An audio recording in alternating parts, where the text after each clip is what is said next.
Hello there, and welcome to Life Beyond Scene, where curiosity slows down, strange stories are handled carefully, and science is allowed to walk beside mystery without rushing to spoil the mood. Tonight, we're heading to a quiet part of Lake Ontario, a place that looks calm from the shore, especially on a soft evening when the water is flat, the sky's pale, and a person standing with a warm drink in hand might reasonably think nothing dangerous could ever happen there. But lakes, like people, do not always show you everything at once. Some of their history sits below the surface. Some of it rests in old reports, broken hulls, local stories, weather records, and the kind of uneasy questions that keep returning long after the storm has passed. This is the story of the Marysburgh Vortex, a stretch of water in eastern Lake Ontario that has been called by some the Bermuda Triangle of the Great Lakes. It is a name with a certain dramatic flair, the sort of name that makes a lake sound as if it has been quietly auditioning for a mystery novel. And yet, behind the nickname are real waters, real routes, real ships, and real people who crossed from one shore to another because they had work to do, cargo to move, families to reach, or weather to beat before night came down. Some of them made the trip safely, others did not, and over time, the area gathered a reputation that was hard to ignore.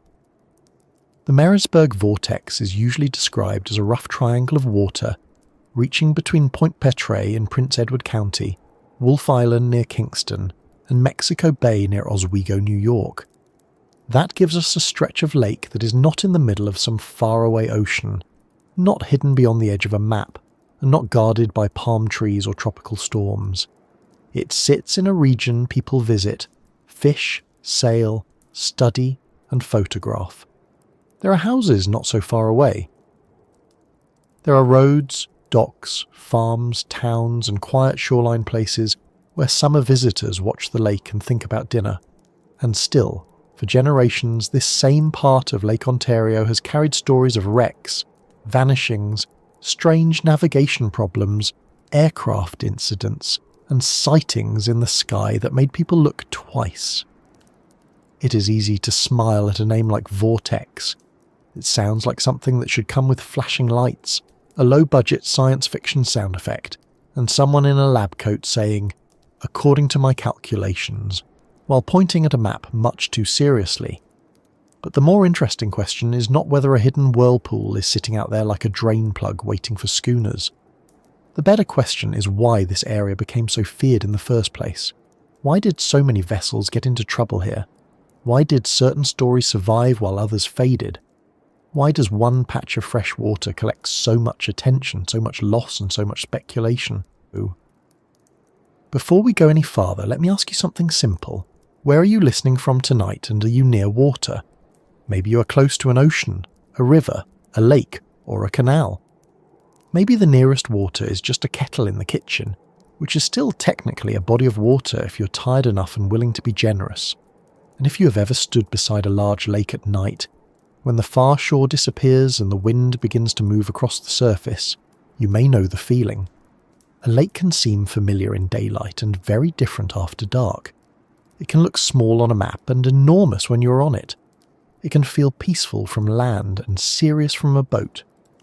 That difference between looking at water and being out on it is where many stories begin.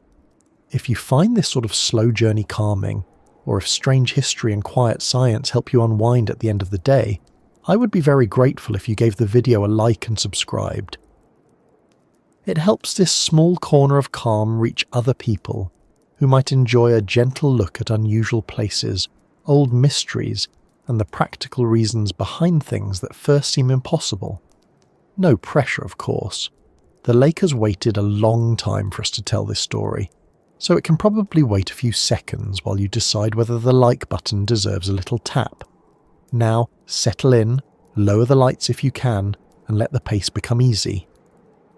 We are not going to charge into the Marysburgh Vortex with dramatic music and wild claims flying around like startled gulls. We will move more carefully than that. We will listen to the legend, but we will also look at geography, weather, navigation, ship design, hidden reefs, human error, fire, cargo, fog, and all the everyday hazards that can turn an ordinary crossing into a disaster.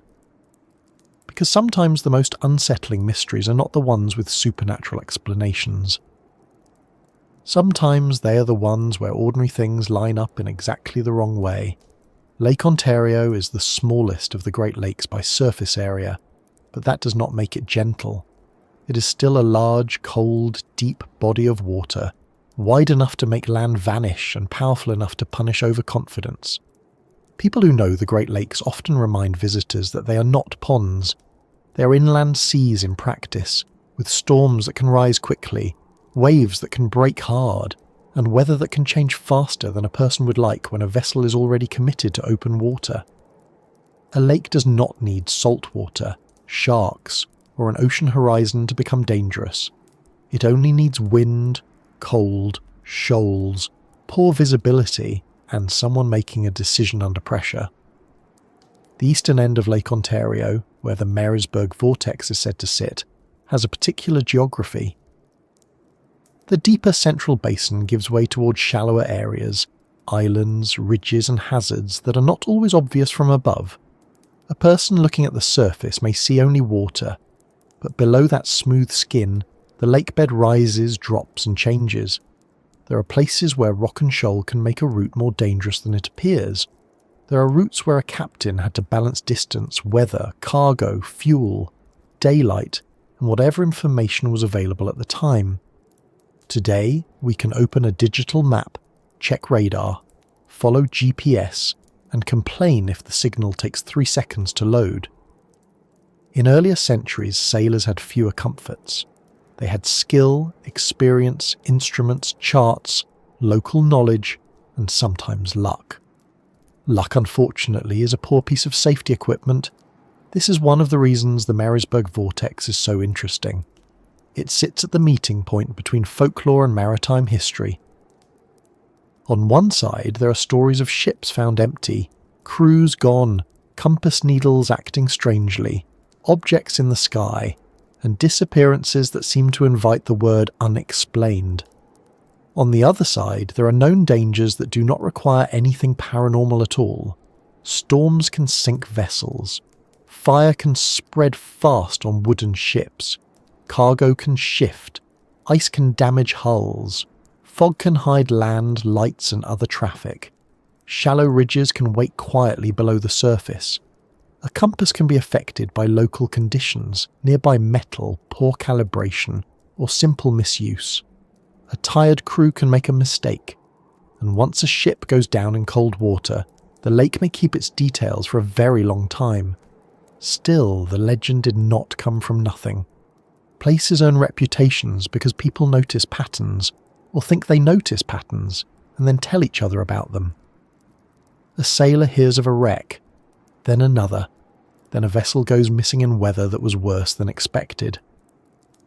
Someone remembers a compass behaving oddly, someone else remembers strange lights. A newspaper prints a dramatic phrase. A writer gives the area a memorable name. A diver finds a wreck sitting in cold darkness, preserved better than expected. Locals tell the story again. Visitors lean closer, and before long the map has a shadow on it. Not a real shadow, perhaps, but a human one. A place becomes more than coordinates. It becomes a question. That question is what we're going to sit with tonight. Not in a frantic way. Not with the sort of breathless urgency that makes every fog bank sound like a portal. We will take our time. We will let the facts have room.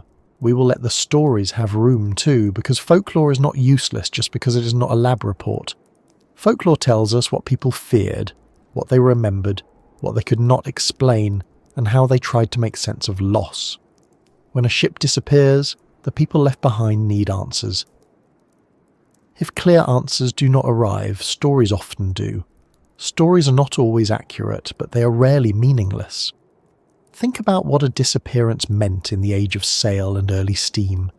There was no instant distress signal from every vessel, no satellite phone tucked into a pocket, no live tracking page where anxious families could refresh a screen and watch a little dot move across the lake. A ship could leave one port and fail to reach another. Days might pass, weather might delay news, wreckage might wash ashore, or it might not. A body might be found, or none at all. The lake could close over the evidence and people on land would be left to imagine the final minutes. That kind of uncertainty is heavy. It creates space for fear, rumour, and explanation, whether scientific, spiritual, or strange. The Marysburgh Vortex, then, is not only a story about water, it is a story about uncertainty. It is about the gap between departure and arrival. It is about the unease that forms when a route looks normal on a map, but history says otherwise. It is about how a familiar lake can become unfamiliar when the wind turns, the light drops, and the compass does something nobody expected. And it is also about how we, as human beings, deal with places that have seen repeated trouble. We name them, we warn each other, we build lighthouses, we improve charts, we argue about causes, we turn loss into lessons when we can, and into legend when we cannot. There is another reason this particular mystery works so well for a quiet night's listening. It is not loud in the way some mysteries are. There are no exploding volcanoes, no roaring monsters, no ancient temple doors grinding open under a full moon. There is just water, weather, old wood, iron, fog, and time. There is the sound of waves against a hull, the creak of lines, the low worry of a captain watching the sky, the small practical decisions that seem minor until they are not. There is a lake that can look almost harmless from shore and still hold the remains of many journeys below. That kind of mystery does not need to shout. It waits, and perhaps that is why places like this stay with us. The Marysburgh Vortex is close enough to ordinary life to feel believable. It is not somewhere beyond imagination. People still live around Lake Ontario. Ferries run. Sailboats move across the water. Divers visit wrecks. Historians examine records. Weather moves in and out. The same lake that can glitter in afternoon sun can become a serious place by evening. That contrast is not fantasy. It is part of living near big water. Anyone who has watched a calm surface begin to roughen under a changing wind understands how quickly mood can change. The lake is not evil. It is not hungry in any literal sense. It is simply powerful, and power does not always look dramatic at first glance. So tonight, we will begin by placing ourselves on the edge of that water. Imagine standing somewhere along the eastern shore of Lake Ontario, not in the middle of a storm, but on a quiet evening when the air is cool and the horizon is wide. The water is moving, but not violently. A gull complains nearby because gulls seem to feel strongly about almost everything. The shore behind you is steady. The lake ahead is open. Somewhere out there are routes that carried trade, timber, grain, coal, passengers, soldiers, fishermen and families. Somewhere out there are wrecks that divers still search for. Somewhere out there are stories that have been told and retold until fact and legend sit side by side, like two passengers who bought tickets for the same crossing. It helps to remember that every wreck began as a normal day, or at least as a day that someone hoped would remain normal. A crew loaded cargo, a vessel left harbour, a schedule mattered, weather was judged, instruments were checked. People on board may have talked about ordinary things. Food, wages, repairs, home, the cold, the next port, the small irritations of work. Nobody begins a voyage expecting to become part of a regional mystery. History often starts in practical details.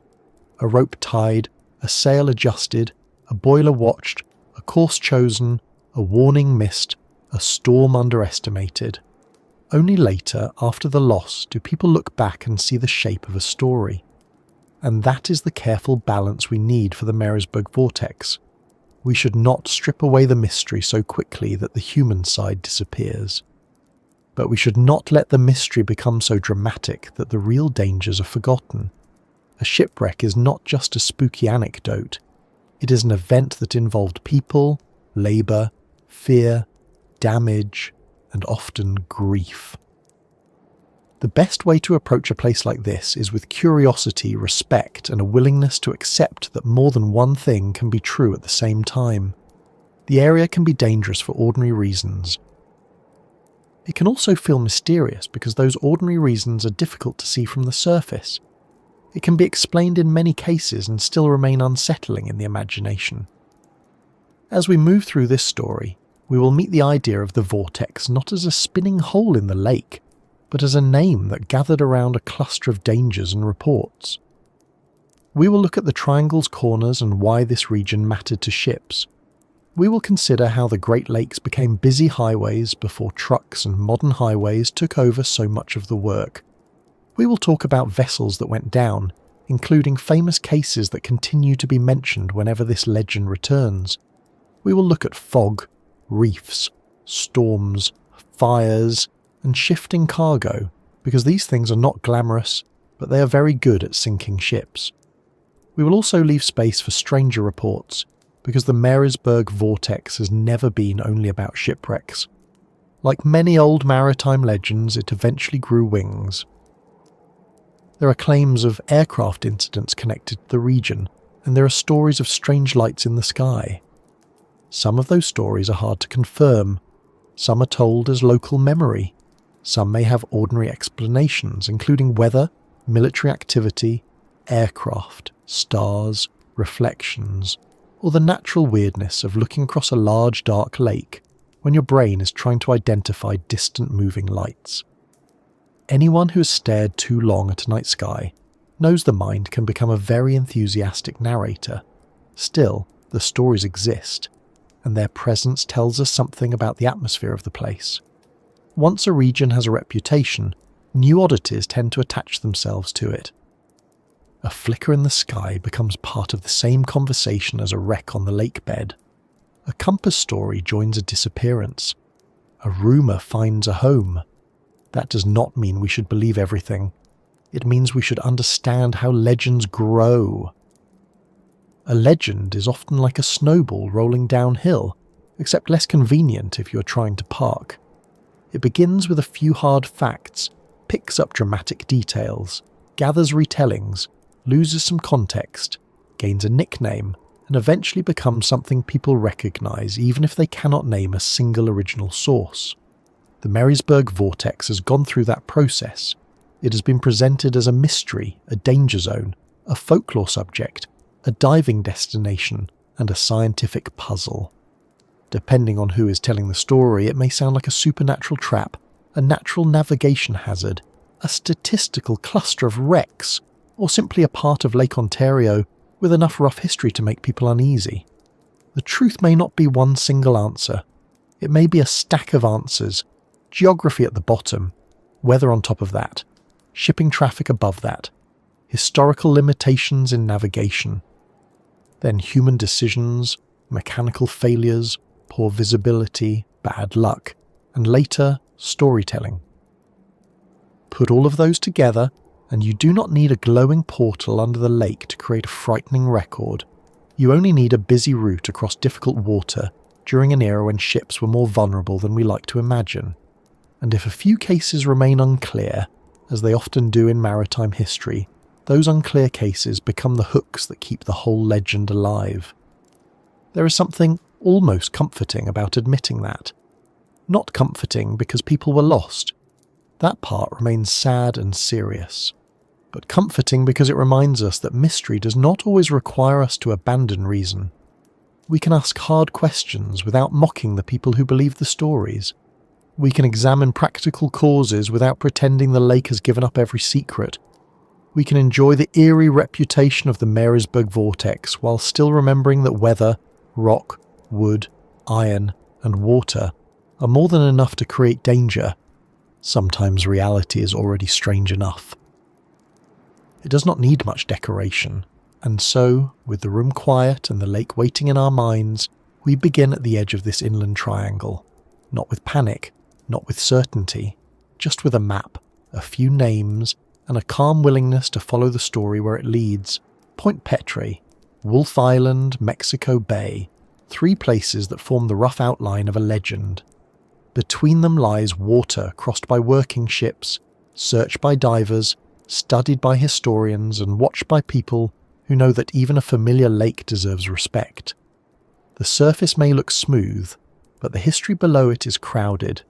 To understand why so many stories gathered here, we first need to know where here actually is, and what kind of place this quiet triangle becomes when land falls away behind you. To understand the Marysburgh Vortex, it helps to stop thinking of it as a single spot. It is not one dark circle on the water, not one bubbling patch beside a lonely buoy, and not a neat little danger sign floating politely where everyone can see it. It is better understood as a large stretch of eastern Lake Ontario, wide enough to contain many routes, many kinds of weather, and many different ways for a voyage to go wrong. On a map, people usually describe it by drawing lines between three places: Point Petra on the southern edge of Prince Edward County, Wolfe Island near Kingston, where Lake Ontario begins giving itself over to the St. Lawrence River, and Mexico Bay near Oswego on the New York side. Connect those names, and a rough triangle appears. It does not look especially threatening. In fact, it looks almost ordinary, which is part of the problem. Maps have a habit of making danger look tidy. A blue area on a page seems flat, still, and easy to understand. The scale is reduced. The wind is missing. The cold is missing. The sound is missing. The nervous glance toward the horizon is missing. A line drawn from one shore to another seems so simple that a person might forget there is a real lake underneath it. But once you imagine a vessel inside that triangle, with land fading behind it, and the weather making its own decisions, the shape begins to feel different. It is no longer just geography. It becomes distance, exposure, depth, shoals, traffic, fog, and the long open uncertainty between one safe harbour and the next. Point Petra, the first corner of the triangle, sits on the southern side of Prince Edward County. It is a place of shoreline, limestone, open water, and weather coming in with very little patience. Prince Edward County itself juts into Lake Ontario like a broad piece of land placed directly into the path of water and wind. To people on holiday, the county may bring to mind beaches, farms, wineries, quiet roads, and summer evenings. To mariners, especially in earlier times, its exposed points and changing shallows meant something more practical. Land can protect you, but it can also trap you, mislead you, or hide hazards beneath what looks like harmless water. The name Point Petra does not need much decoration. It is a point, and points matter on a lake. They interrupt the shore. They meet wind first. They shape waves. They become markers for navigation, but also places where mistakes can turn expensive or deadly. A captain trying to keep a safe course would pay attention to such places. In clear daylight with good charts and calm water, the route might seem manageable, but at night, storm, fog, ice, or a damaged vessel, and the same shoreline becomes far less forgiving. A point of land does not move to help you, it simply waits where it has always been. Around Point Petra, the lake opens south and east. From there, a route toward Mexico Bay would carry a vessel across open water toward the American shore. Another route toward Wolfe Island would bring it toward the eastern outlet of the lake. These were not imaginary lines, they were part of a working lake. The Great Lakes were transportation corridors long before modern roads and railways took over much of the burden. Timber, coal, grain, stone, goods, people, tools and supplies moved by water because water was often the most practical road available. A ship leaving one harbour was not out there for romance. It was out there because someone needed something moved, and the lake was the route between need and arrival. That is important to keep in mind because shipwreck legends often make the water sound as if it selected victims from nowhere. In reality, busy water creates opportunity for accidents. The more vessels travel through an area, the more chances there are for bad weather, poor visibility, human error, mechanical trouble, or collision to become part of the record. A quiet place with no traffic may look safe simply because nobody's testing it very often. A busy place reveals its dangers. The Marysburgh Vortex gained its reputation partly because this was not empty water. It was crossed, worked, depended upon, and sometimes misjudged. The second corner, Wolfe Island, brings the story toward the eastern end of Lake Ontario.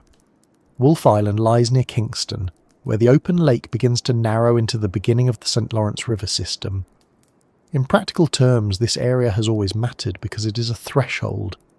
It is not just lake anymore, and not fully river in the way people might imagine downstream. It is a place where water routes gather and change character, islands appear, channels matter, currents, shoals and wind all become part of decision-making. For a vessel, this is the kind of geography that asks for attention.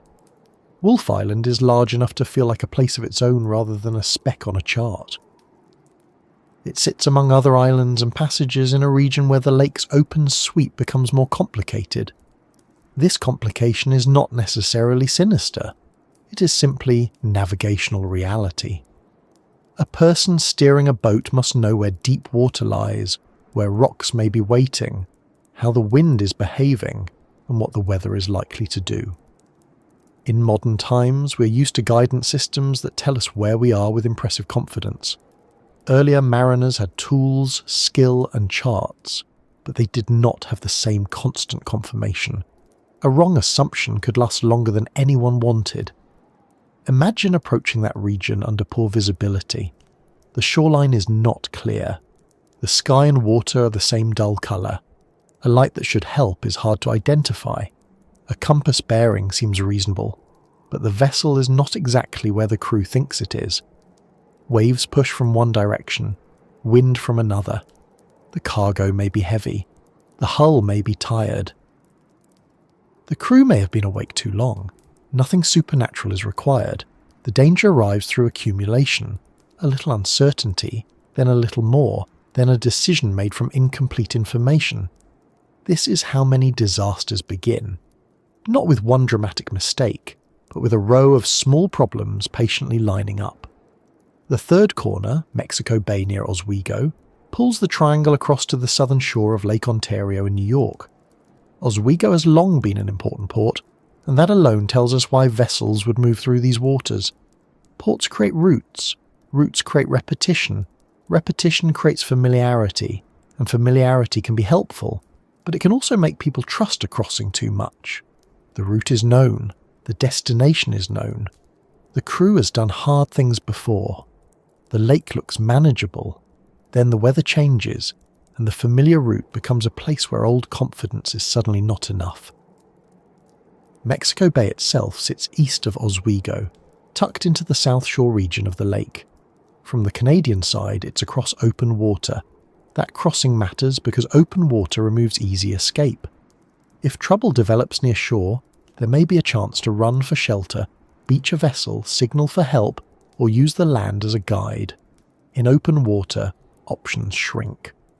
Weather has more room to build, waves have more room to organise themselves, fog has more room to erase direction, cold has more time to do damage if anyone enters the water.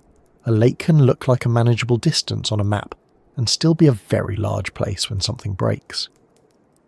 This is one of the quiet lessons of the Marysburgh Vortex. It reminds us that fresh water can be underestimated. People often give the ocean more respect because it looks endless and tastes of salt, and because the word ocean already carries a warning inside it. A lake, especially one shared by towns, parks, cottages, ferries and summer fishing boats, can feel domestic. It sounds local, it sounds reachable, it sounds like a place where children skip stones and someone burns sausages at a picnic. But the Great Lakes are not small neighbourhood ponds. They are large bodies of water with serious weather, deep cold, long fetches, and enough history to humble anyone who treats them casually. Fetch is a useful word here. It means the distance wind can travel over open water without interruption. The longer the fetch, the more room wind has to build waves. On a large lake, a strong wind moving across many miles of open water can create conditions that surprise people who are expecting something gentler.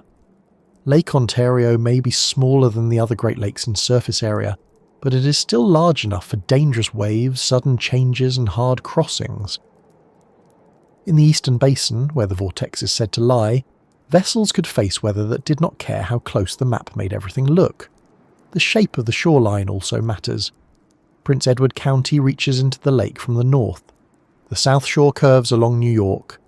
Islands and channels gather toward the east. Wind moving across these spaces can create confused water, especially when waves reflect off shorelines or meet currents and depth changes. Conditions do not need to be extreme everywhere to be dangerous in one place. A mariner may leave a protected harbour and discover that the open lake has a different opinion. That transition from shelter to exposure is one of the oldest traps in boating. From land it can look fine, from the deck it can become work very quickly. Below the surface the story becomes more complicated. Water hides geography. On land, a hill or cliff announces itself.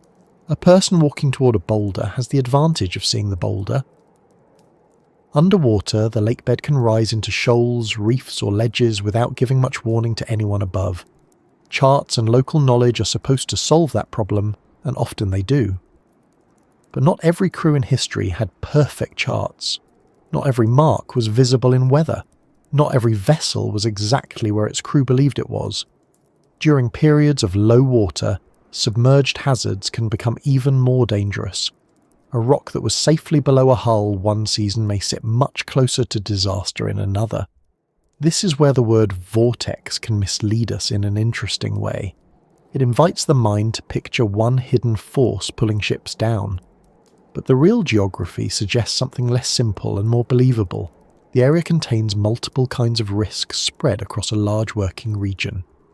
A ship might be lost because of a reef in one case, a storm in another, a fire in another, and a shifted cargo in yet another. Later, when people look back, all those events can be gathered under one dramatic name. The name makes them feel connected, even if the causes were separate. It turns a cluster of hazards into a single character. People do this often. We give names to places where patterns seem to appear. A dangerous road earns a nickname. A bend in a river becomes known for drownings. A mountain pass becomes feared for sudden storms. A stretch of highway gets spoken of in a lowered voice after too many accidents. The name becomes a container for memory. It warns people, but it also simplifies. It lets us say, that place is strange, when what we may really mean is, that place has several ordinary dangers that are easy to underestimate. The Marysburgh Vortex works in much the same way. The triangle's size also matters for another reason. If an area is large enough, it can hold a great many events over a long enough period. Some of those events will be unrelated. Some will be poorly documented. Some will be retold with details added or lost. A shipwreck from the age of sail, a steamer loss from a stormy year, a later aircraft incident, and a modern report of strange lights can all become neighbours inside the same story because the boundary is broad. That does not make the story false, but it does mean we have to be careful. A large triangle can collect mysteries the way a sock drawer collects batteries, buttons, and things nobody remembers buying. At the same time, the area is not arbitrary. The 3 points make sense because they enclose a historically active section of lake. Point Petra marks an exposed Canadian shoreline. Wolfe Island marks the approach to Kingston and the lake's eastern outlet. Mexico Bay and Oswego mark the American side of a working waterway. Between them lie routes that mattered. The region was crossed by vessels that were often carrying heavy cargo, and heavy cargo changes everything. A lightly loaded vessel and a heavily loaded vessel do not behave the same in rough water. Coal, grain, stone, timber and other freight could shift, absorb water, catch fire, or make a ship ride lower than was ideal. A ship already near its limits did not need a monster. It needed one hard storm. There is also the simple problem of timing. A captain might know bad weather was possible but still face pressure to move. Cargo had value. Schedules mattered. Harbours could be crowded. Seasonal changes mattered too. On the Great Lakes, the shipping season has always had a relationship with ice, storms, and economic pressure. Moving before winter, after winter or during uncertain weather could mean the difference between profit and loss. Those pressures do not show up dramatically in legend, but they shape real decisions. A ship might leave because waiting was costly. It might continue because turning back seemed worse. It might push on because the crew had done it before. The lake, however, does not negotiate with confidence. Fog deserves its own quiet place in this geography. Fog can make a familiar lake strange in minutes. It removes distance. It softens sound. It hides the shore and turns lights into uncertain smudges. In fog, a person may hear something before seeing it, or see something too late to usefully respond. On a busy lake, that matters. A vessel can be close without appearing close. A shoreline can be nearer than expected. A compass bearing can feel like the only steady thing in the world, which is not ideal if the bearing is wrong or the vessel is drifted. Fog also changes the human mind. People become tense. They listen harder. They guess more. They may slow down, but not always enough. They may think they know where they are until the water or rock corrects them. Then there is the light. Eastern Lake Ontario can be beautiful in clear weather, but beauty is not the same as safety. Low sun, glare, darkness, snow, rain, and cloud can all make navigation more difficult. Shore lights can be confused with vessel lights. Distant lights can appear closer or farther than they are. Reflections on water can mislead the eye. In modern times, people may still misread lights on the horizon, especially at night.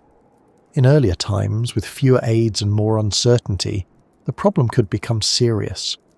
A wrong light followed with confidence is more dangerous than no light at all, because it gives the crew something to trust. This geography also explains why the story has room for both Canadian and American memory. The triangle crosses the international border, though the water itself does not care much for paperwork. Ships move between ports according to trade, weather, and need.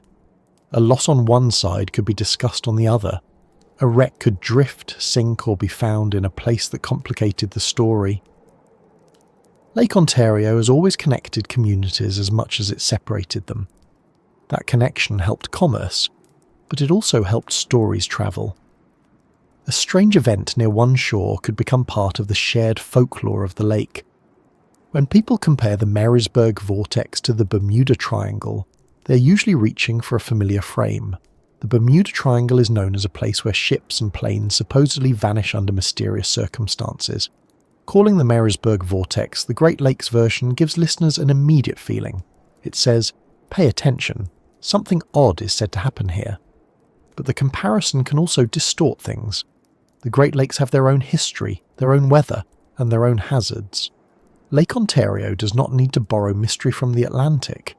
It has enough of its own, and its dangers are more local, colder, and in many ways more practical. A lake storm in November does not need a tropical legend to be frightening. Standing at Point Petra in imagination, the triangle stretches away from you. One line runs across to Mexico Bay, another reaches toward Wolfe Island, the third closes the shape between the American shore and the island region near Kingston. Inside that shape, water has carried schooners, steamers, barges, fishing boats, military craft, pleasure boats and aircraft overhead. Some passed safely and left no story behind. That is another thing worth remembering.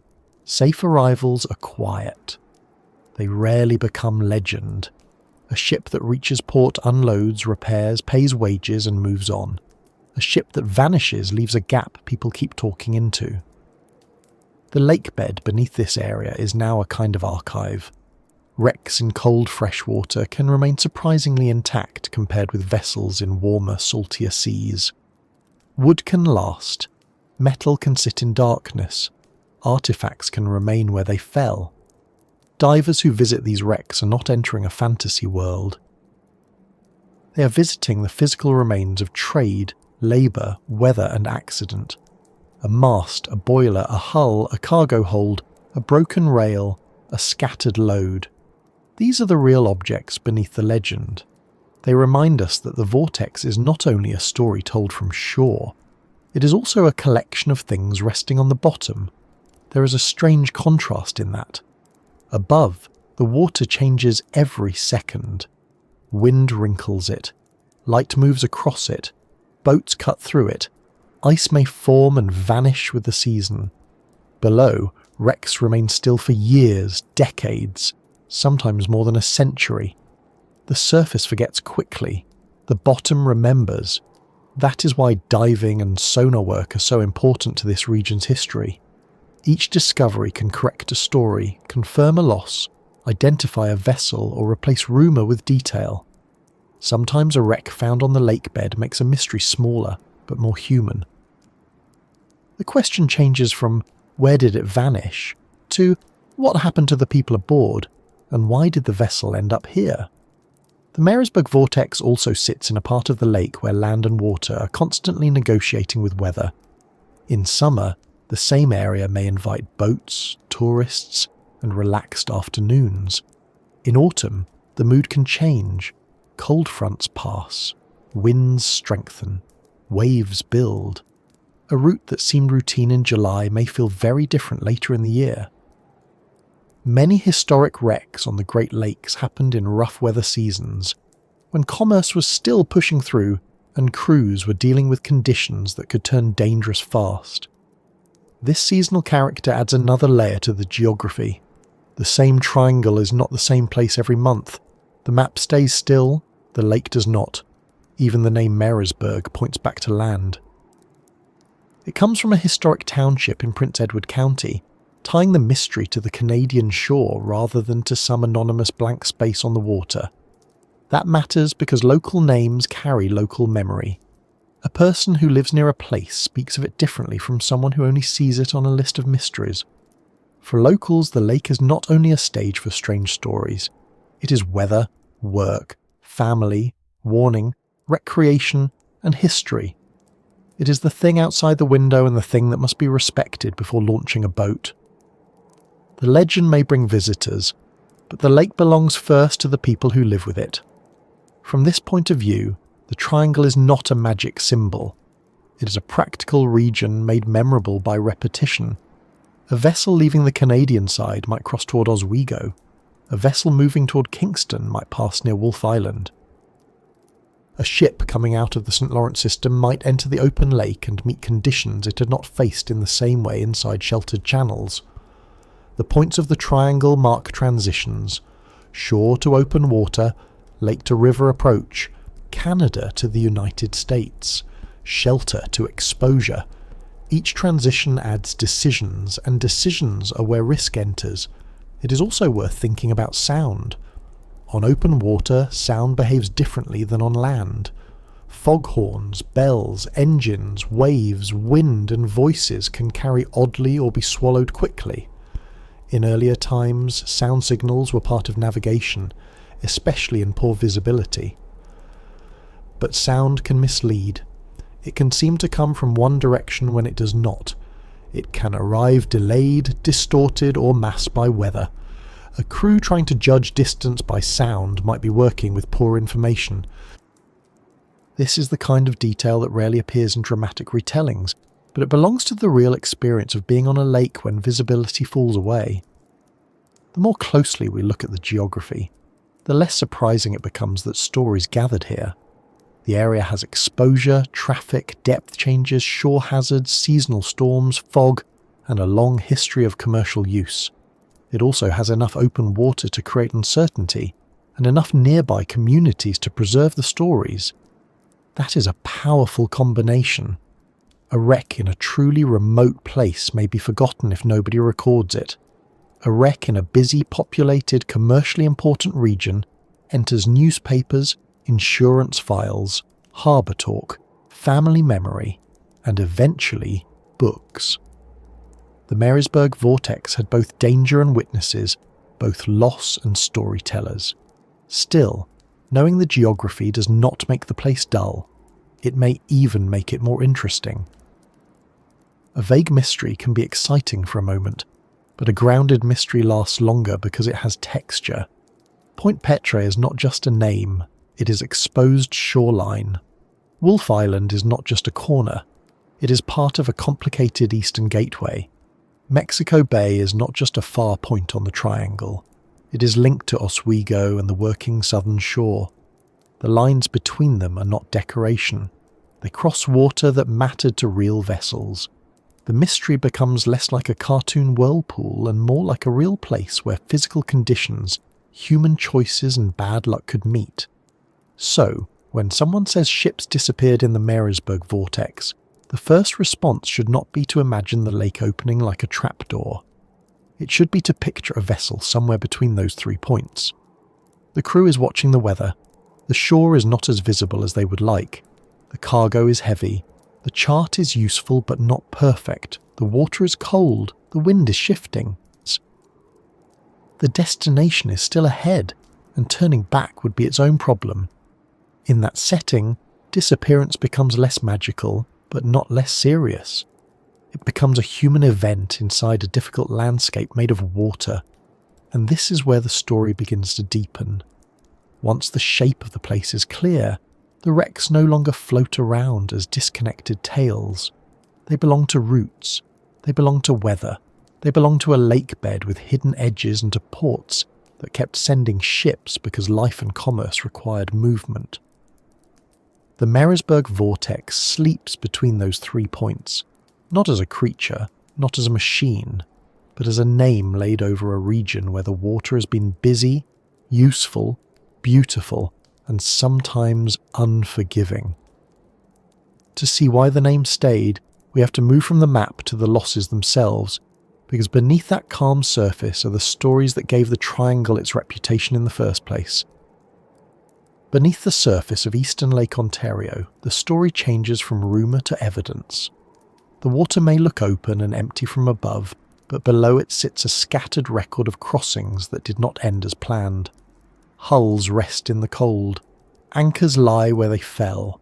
Boilers, wheels, masts, chains, cargo and broken planks remain in the dark. Not as decorations for a mystery, but as the remains of real vessels that once had names, crews, owners, destinations, and reasons to be out there.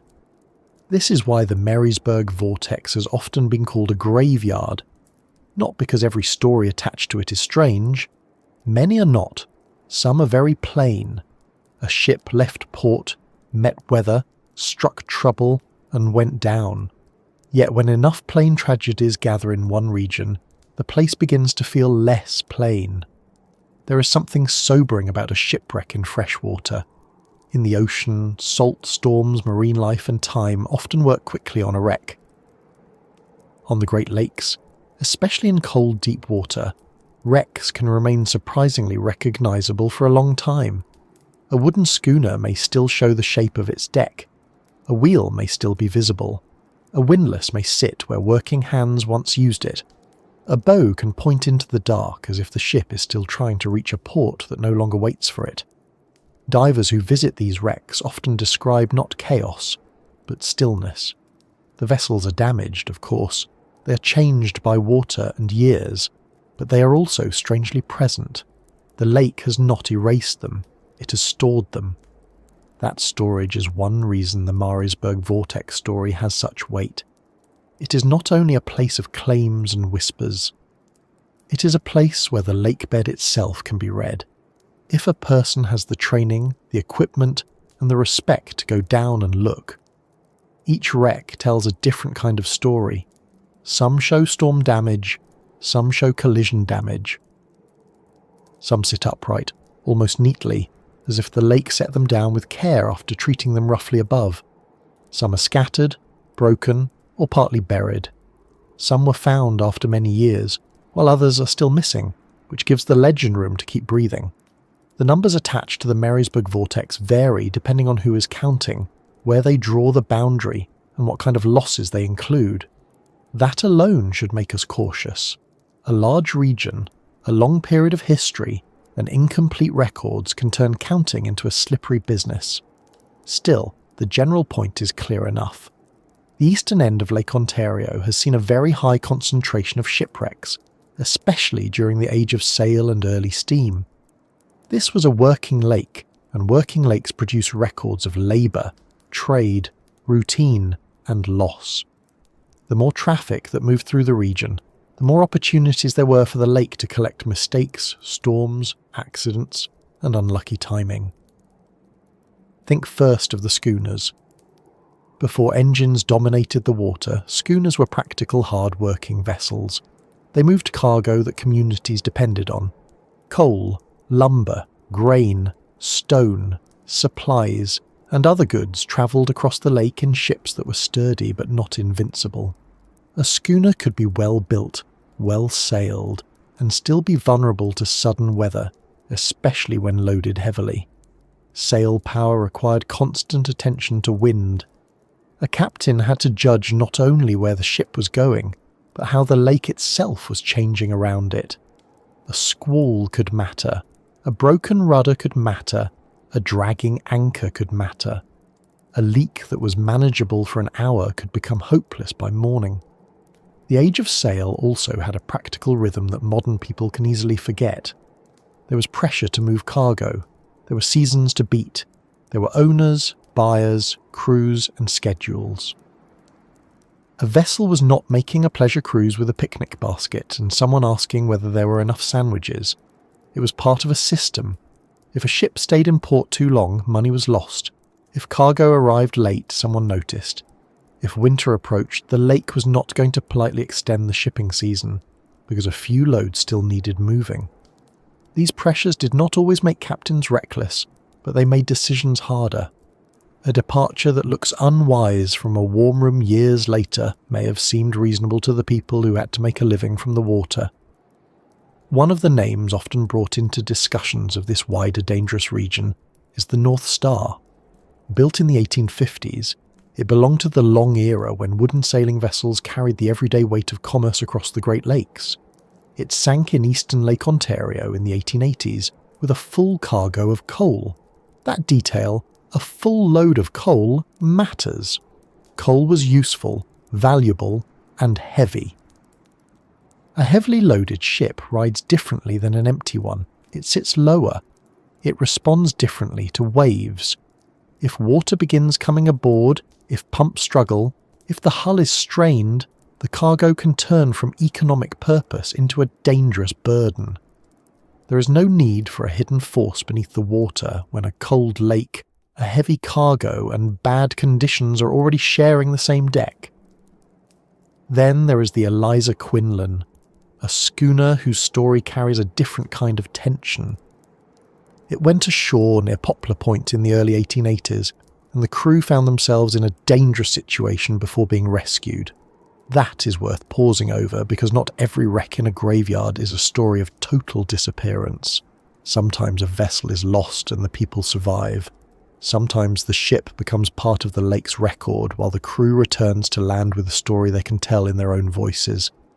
Those stories are important because they remind us that danger on the lake had stages. There was the first realization that something was wrong, then the effort to save the vessel, then the decision to stay or abandon, then the rescue attempt if rescue was possible. A wreck was not always one sudden event. It could be hours of cold, fear, labour, and waiting. That waiting is hard to imagine properly from shore. We tend to compress disasters into a single sentence. The vessel struck, the vessel sank, the crew was saved, the crew was lost. But for the people involved, time would have stretched. A crew stranded on or near a damaged vessel might watch waves break over the hull again and again. They might see land but be unable to reach it safely. They might know help was close in one sense and impossible in another. A small boat launched from shore could become a heroic rescue or another disaster, depending on weather and luck. When old reports say a crew was in peril for several hours, those hours deserve more than a glance. On cold water, several hours is a long time. The Bavaria is one of the stories that helped give the Marysburgh Vortex its stranger reputation. It is often described as a schooner found adrift or found intact after trouble on the lake, with its crew gone. Details vary in retelling, which is exactly what happens when a maritime incident becomes folklore. The important part is not to overstate what we know, but to understand why the story stayed alive. An empty vessel is more unsettling than a broken one. A shattered wreck tells the mind there was a storm, a collision, a reef, an obvious violence. An intact or partly intact vessel with no crew asks a different question. Where did they go? Did they abandon ship? Did a small boat overturn? Did panic, cold, or misjudgment turn a survivable problem into a fatal one? The lake does not always answer. This kind of story has appeared in maritime folklore around the world. A ship found without its people creates immediate unease because it interrupts the normal connection between vessel and crew. A ship is built to be worked by human beings. Lines, wheel, sails, pumps, cargo and deck all imply hands. Remove the hands and the ship becomes a question drifting on water. The Bavaria story fits that pattern. Whether every dramatic detail is reliable or not, the emotional shape of the incident is clear. A working schooner became separated from its crew, and the absence of bodies or complete explanation allowed the legend to grow around it like ice forming at the edge of a pier. Another vessel often mentioned in this region is the Katie Eccles, a small two-masted schooner built in the late 19th century. By the time it sank in 1922, the age of working schooners on Lake Ontario was nearing its end, but some still carried cargo, especially coal. The Katie Eccles left Oswego with a load of hard coal and ran into trouble. Its rudder was lost, the vessel made it near Timber Island, anchors were put out and the crew managed to get away. Later, the vessel foundered. In this case, the story is not one of vanishing people. It is a story of a vessel disabled, held for a time, and then lost. That may sound less mysterious, but it is exactly the kind of event that built the graveyard under the waves. A rudder is not a dramatic object until it is gone. Most of the time, nobody watching from shore thinks about it. It sits at the stern and does its job quietly, which is how important things often behave. But lose steering in rough water, and the situation changes quickly. A vessel without reliable steering becomes vulnerable to waves, wind, drift, and impact. Anchors may help, but anchors are not magic either. They depend on bottom conditions, scope, chain, holding power, and the force pulling against them. A ship can drag anchor. A chain can damage a hull. A vessel that seemed temporarily safe can become lost during the night. That is not a supernatural plot twist. That is marine reality being very thorough. The Katie Eccles also shows us something about the afterlife of shipwrecks. Today, the wreck is known to divers and researchers. It sits upright and fairly intact, with features still visible. That means a vessel that once represented emergency and loss has become a site of study, memory, and even ecological activity. Fish use wrecks as shelter. Plants and small organisms colonize surfaces. A ship built for human commerce becomes, over time, part of the underwater environment. That does not make the sinking pleasant, but it shows how the lake changes the meaning of things. What was once a failed voyage becomes a habitat, an artifact, and a lesson.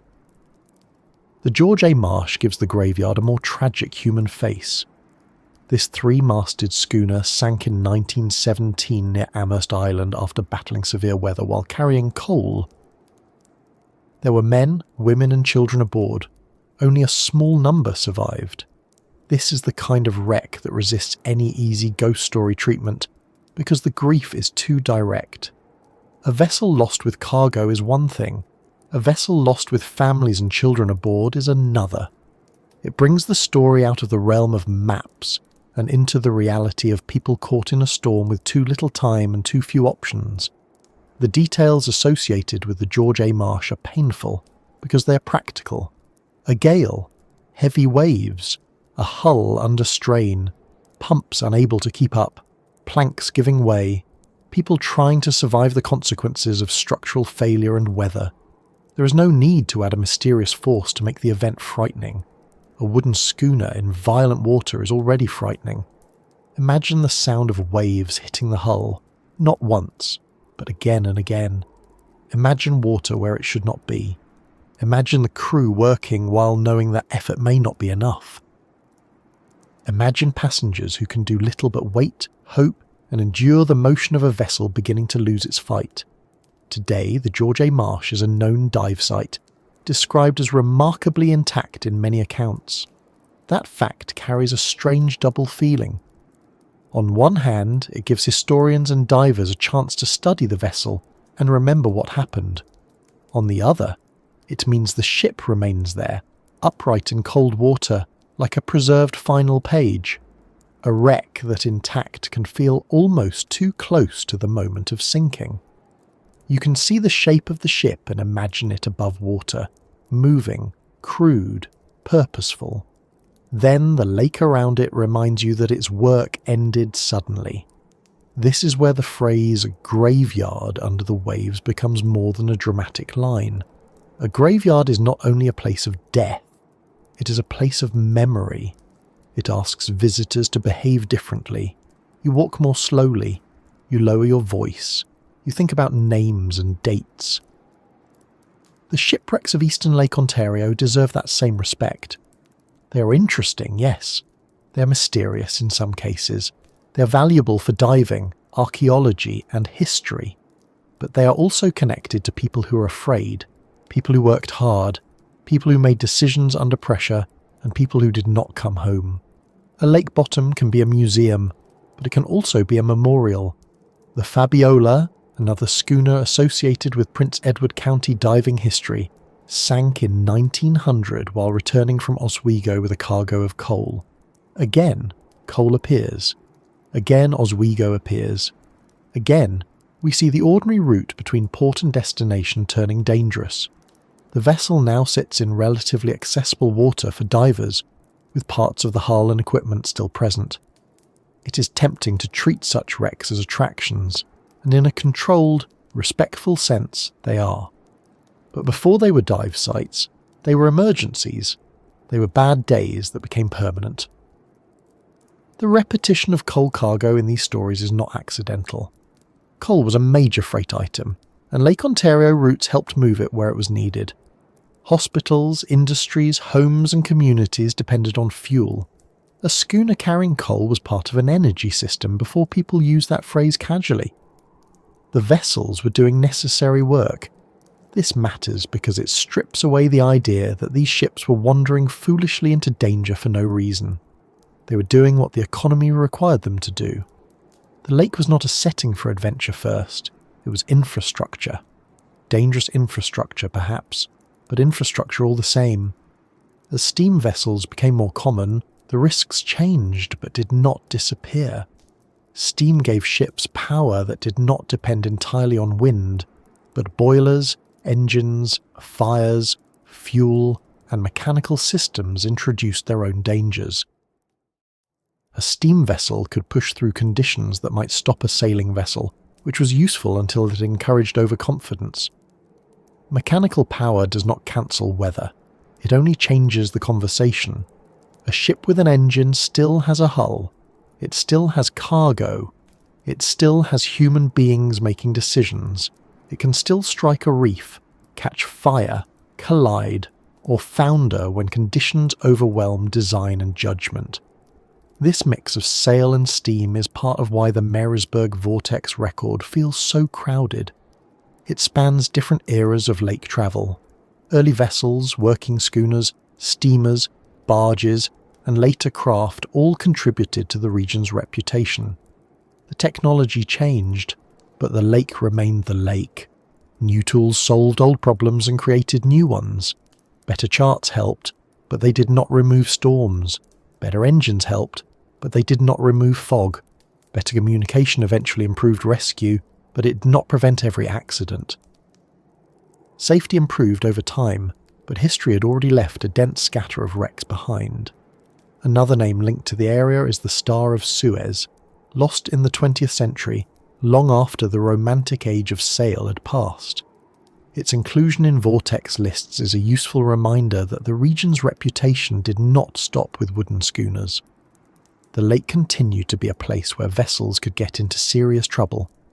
Modernity often makes people think risk has been solved. It has not. It has been reduced, measured, regulated, and surrounded by better equipment.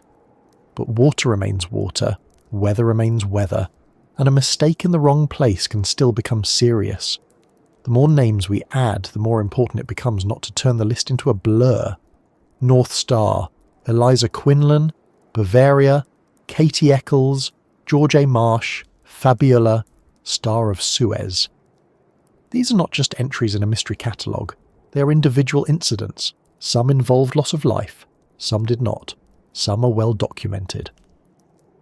Others are surrounded by uncertainty or retelling. Some were found, some remain difficult to place. Each one belongs to its own circumstances. The legend gathers them together, but history asks us to separate them long enough to understand them properly. This is also where wreck databases and local research become important. Without them, the Marysburgh Vortex would be mostly atmosphere. With them, we can see patterns. We can see concentrations of wrecks near certain shoals, islands, routes, and ports. We can compare dates, cargo, vessel types, and conditions. We can notice how many losses belong to the busiest periods of lake commerce. We can ask whether the region is mysterious because it is uniquely cursed, or because it combined heavy traffic with difficult geography at a time when vessels were exposed to risks that modern boaters may underestimate. The answer, in many cases, leans toward the practical. Bad weather sank ships, submerged reefs damaged ships, cargo shifted. Fires broke out. Compasses could be misunderstood, misread, or affected by conditions. Low water made some hazards more dangerous. Crews sometimes made wrong decisions because they lacked better information. None of this makes the story boring. Quite the opposite. It makes it more real. A supernatural explanation can be dramatic, but it often ends the conversation too quickly. Practical explanations open the conversation. They let us ask how people lived, worked, navigated, repaired, survived, and sometimes failed in a demanding environment. Still, practical does not mean simple. A storm is not just weather. It is a moving system of pressure, wind, waves, temperature, visibility, and timing. A reef is not just a rock. It is a hidden shape that becomes dangerous when water level, draft, route, and visibility combine. A fire is not just flame. It is cargo, fuel, construction material, wind, crew response, and available equipment. Human error is not just someone being foolish. It can be fatigue, pressure, incomplete charts, poor communication, fear, habit, or a decision that seemed reasonable until conditions changed. The Marysburgh Vortex becomes less like a single mystery and more like a stack of complicated events, each with its own small machinery of disaster. The lake also kept secrets because searching was difficult. In earlier times, if a vessel sank in deep water, locating it was far from easy. Families might know the ship was gone without knowing where it rested. Wreckage might drift away from the sinking site. Bodies might not be recovered. A last sighting could be vague. A reported course might be wrong. Weather might delay search. Later, as sonar, diving technology, and organised research improved, some wrecks could be found and identified. But by then, stories may have lived for decades in the gap between disappearance and discovery. A legend can grow very comfortably in a gap. That gap between what happened and what is known is central to the Marysburgh Vortex. If every ship had been found immediately, every cause recorded clearly, and every witness account agreed perfectly, the area might still be tragic, but it would not feel as mysterious. Uncertainty is what gives the legend room. A missing vessel, an empty hull, a crew never found, a wreck discovered years later far from where people expected. These details pull the mind toward larger explanations. They make people wonder whether something unusual is happening. Sometimes the answer may be no, but the feeling of the question remains. This is why the graveyard under the waves is not only physical, it is also made of records, rumours, newspaper reports, diving notes, family stories, and local memory. A wreck on the bottom is one kind of remains. A story told in a harbour is another. Both can change over time. Wood decays slowly in cold water, details decay in human memory, a date shifts. A location becomes less precise. A storm grows stronger with each retelling. A survivor's account gets shortened. A vessel name is misspelled. Before long, the story people know may be partly history and partly sediment, with layers of retelling settled over the original event. A careful listener does not need to throw those stories away. Instead, we can treat them gently but critically. We can say, this incident happened, but this detail may be uncertain. This wreck exists, but the cause is debated. This vessel is often linked to the vortex, but the boundary is broad. This story is famous, but fame is not the same as proof. That approach keeps the mystery alive without letting it run away with the facts. It also respects the people involved more than turning every loss into entertainment. As we move through the history of lost ships, one pattern becomes clear. The Marysburgh Vortex did not earn its reputation from one disaster. It earned it from accumulation. One wreck might be tragedy. Two might be coincidence. Dozens become a local warning. Hundreds, depending on how they are counted, become a legend. The human mind is very good at noticing clusters, and sometimes too good at turning clusters into intention. We look at the map and say, why here? That's a good question. The answer may include traffic, geography, weather, shoals, seasonal pressure, and record keeping. It may also include the simple fact that once people expect a place to be strange, every new incident is easier to attach to the name. The wrecks themselves sit quietly through all of this. They do not care what theory we prefer. The Katie Eccles does not become more or less real depending on whether someone says vortex with a dramatic voice. The George A. Marsh does not need a legend to be heartbreaking.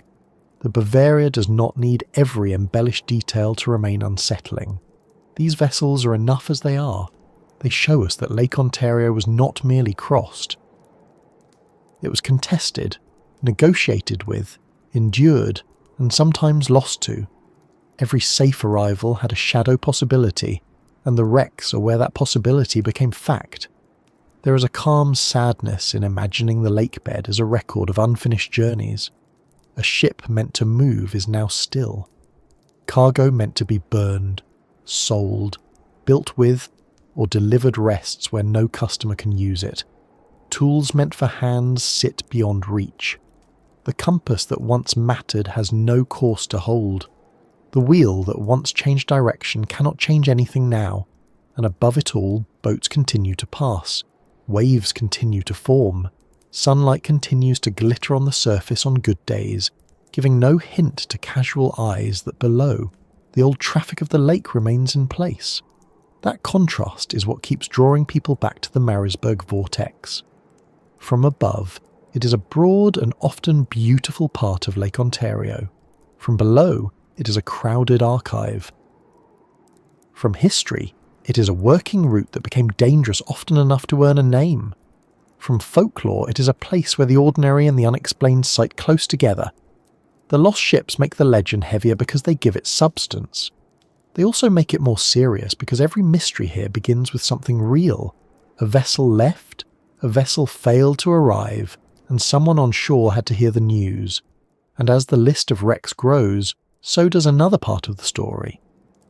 Ships do not only sink and disappear from records. Sometimes they return in stories. Sometimes people speak of vessels seen where none should be. Crews gone without explanation. Lights moving over water, or wrecks that seem to carry a presence beyond their physical remains. Once a lake has enough losses, the imagination does not stay on the bottom. It rises back to the surface, where fog, moonlight and memory can make old ships seem almost ready to move again. Once a lake has enough wrecks, people do not only talk about what went down, they begin to talk about what came back, what was seen in fog, what was found empty, what vanished too quickly, and what still does not sit comfortably in a neat explanation. The Marysburgh Vortex has plenty of ordinary shipwreck history, but ordinary loss is not the whole reason its name survived. Its reputation also comes from the stories that feel unfinished. A ship is found, but the crew is gone. A vessel disappears while other crews are close enough to watch. A note in a bottle reaches shore after hope has already thinned. a wreck stays missing for generations. And when people do not have enough facts to close the door, the story keeps the door open. This is where the phrase ghost ship enters the room, quietly at first, carrying a lantern it probably does not need. A ghost ship does not always mean a glowing vessel crewed by skeletons, though that is what the imagination may offer after a long day and too much cheese before bed. In maritime history, the phrase is often used for something more grounded, and in some ways more unsettling. It can mean a ship found adrift without its crew. It can mean a vessel seen in stories after it was lost. It can mean a wreck whose final moments are so unclear that the ship seems to keep moving through local memory long after it stopped moving through water. A ghost ship is not always supernatural. Sometimes it is a practical question with no one left alive to answer it. The Bavaria is one of the stories most often connected to this part of Lake Ontario, and it has almost everything a lake legend needs: a storm, a towline breaking, a vessel left behind, a later discovery, a ship that appears by many retellings to be largely intact. And then the detail that refuses to let the story settle: the crew is gone. Not rescued, not found clinging to wreckage, not washed ashore together with a clear explanation. Gone. That one word has carried the Bavaria through more than a century of retelling. The basic shape of the story is simple enough. In 1889, the Bavaria, a timber schooner, was being towed with other vessels across rough Lake Ontario. The weather was bad, and the lake was not in a generous mood. During the storm, the Bavaria became separated. When the vessel was later found, the crew was missing. In many versions of the story, the ship was upright, not smashed beyond recognition, not obviously destroyed, and not showing the kind of damage that would make the disappearance easy to understand. Some versions say the sails were stowed.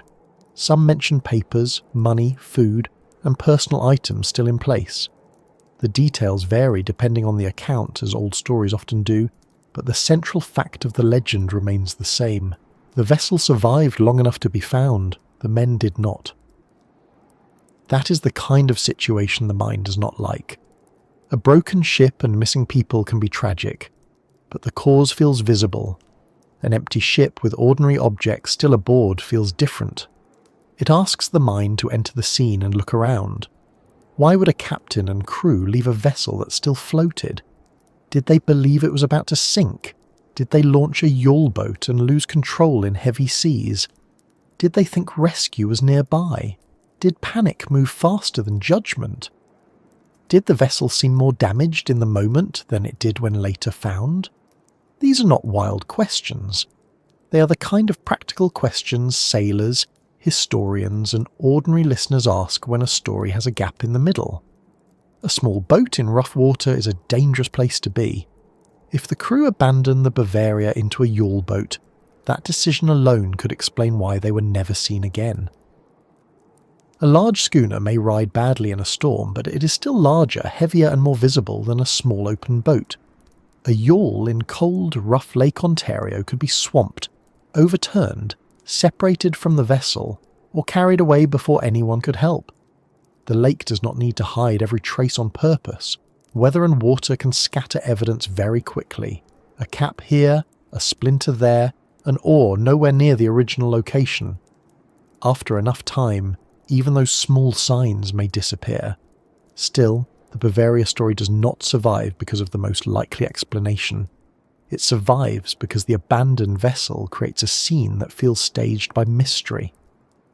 People imagine the quiet deck, the absence of voices, the practical objects left where they were, a cabin without its captain, a galley without its cook, a ship that seems to say, everyone was here a moment ago, and now they are not.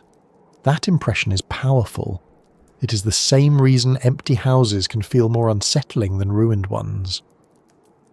Damage tells you something happened. Order without people makes you wonder why everyone left. The reported details of food left behind are especially effective in folklore. A loaf of bread, a meal interrupted, a can opened, a cup left where someone placed it. These are ordinary things, which is exactly why they work. A gold compass or a strange symbol carved into the mast would feel like a story trying too hard. Bread in an oven feels human. It suggests routine. Someone expected to eat. Someone expected the day to continue. When that expectation is broken, the small object becomes heavier than it should be. It is not the bread itself that matters. It is the unfinished ordinary life around it. There is also a pet detail in some versions, a canary said to have been found alive in its cage. Whether every version is reliable or not, the image is hard to forget. A bird chirping in a silent cabin while the crew is missing has the odd, uncomfortable plainness that old maritime stories often carry. It is not dramatic in a loud way. It is worse because it is small. It suggests that life continued in one corner of the ship while human life had vanished from the rest of it. A canary does not explain the mystery. It makes the silence feel sharper. This is how ghost ship stories work. They gather around contrast. A ship is built for movement, work, orders, noise, and crew. Empty, it becomes wrong. Not broken necessarily, but wrong. A wheel with no hands, lines with no one to haul them, a galley with no one to eat, a cabin with papers still inside. The object remains, but the people who gave it purpose are gone. The mind treats that absence as a presence of its own, and soon the vessel is not just abandoned. It is haunted by the question of what happened.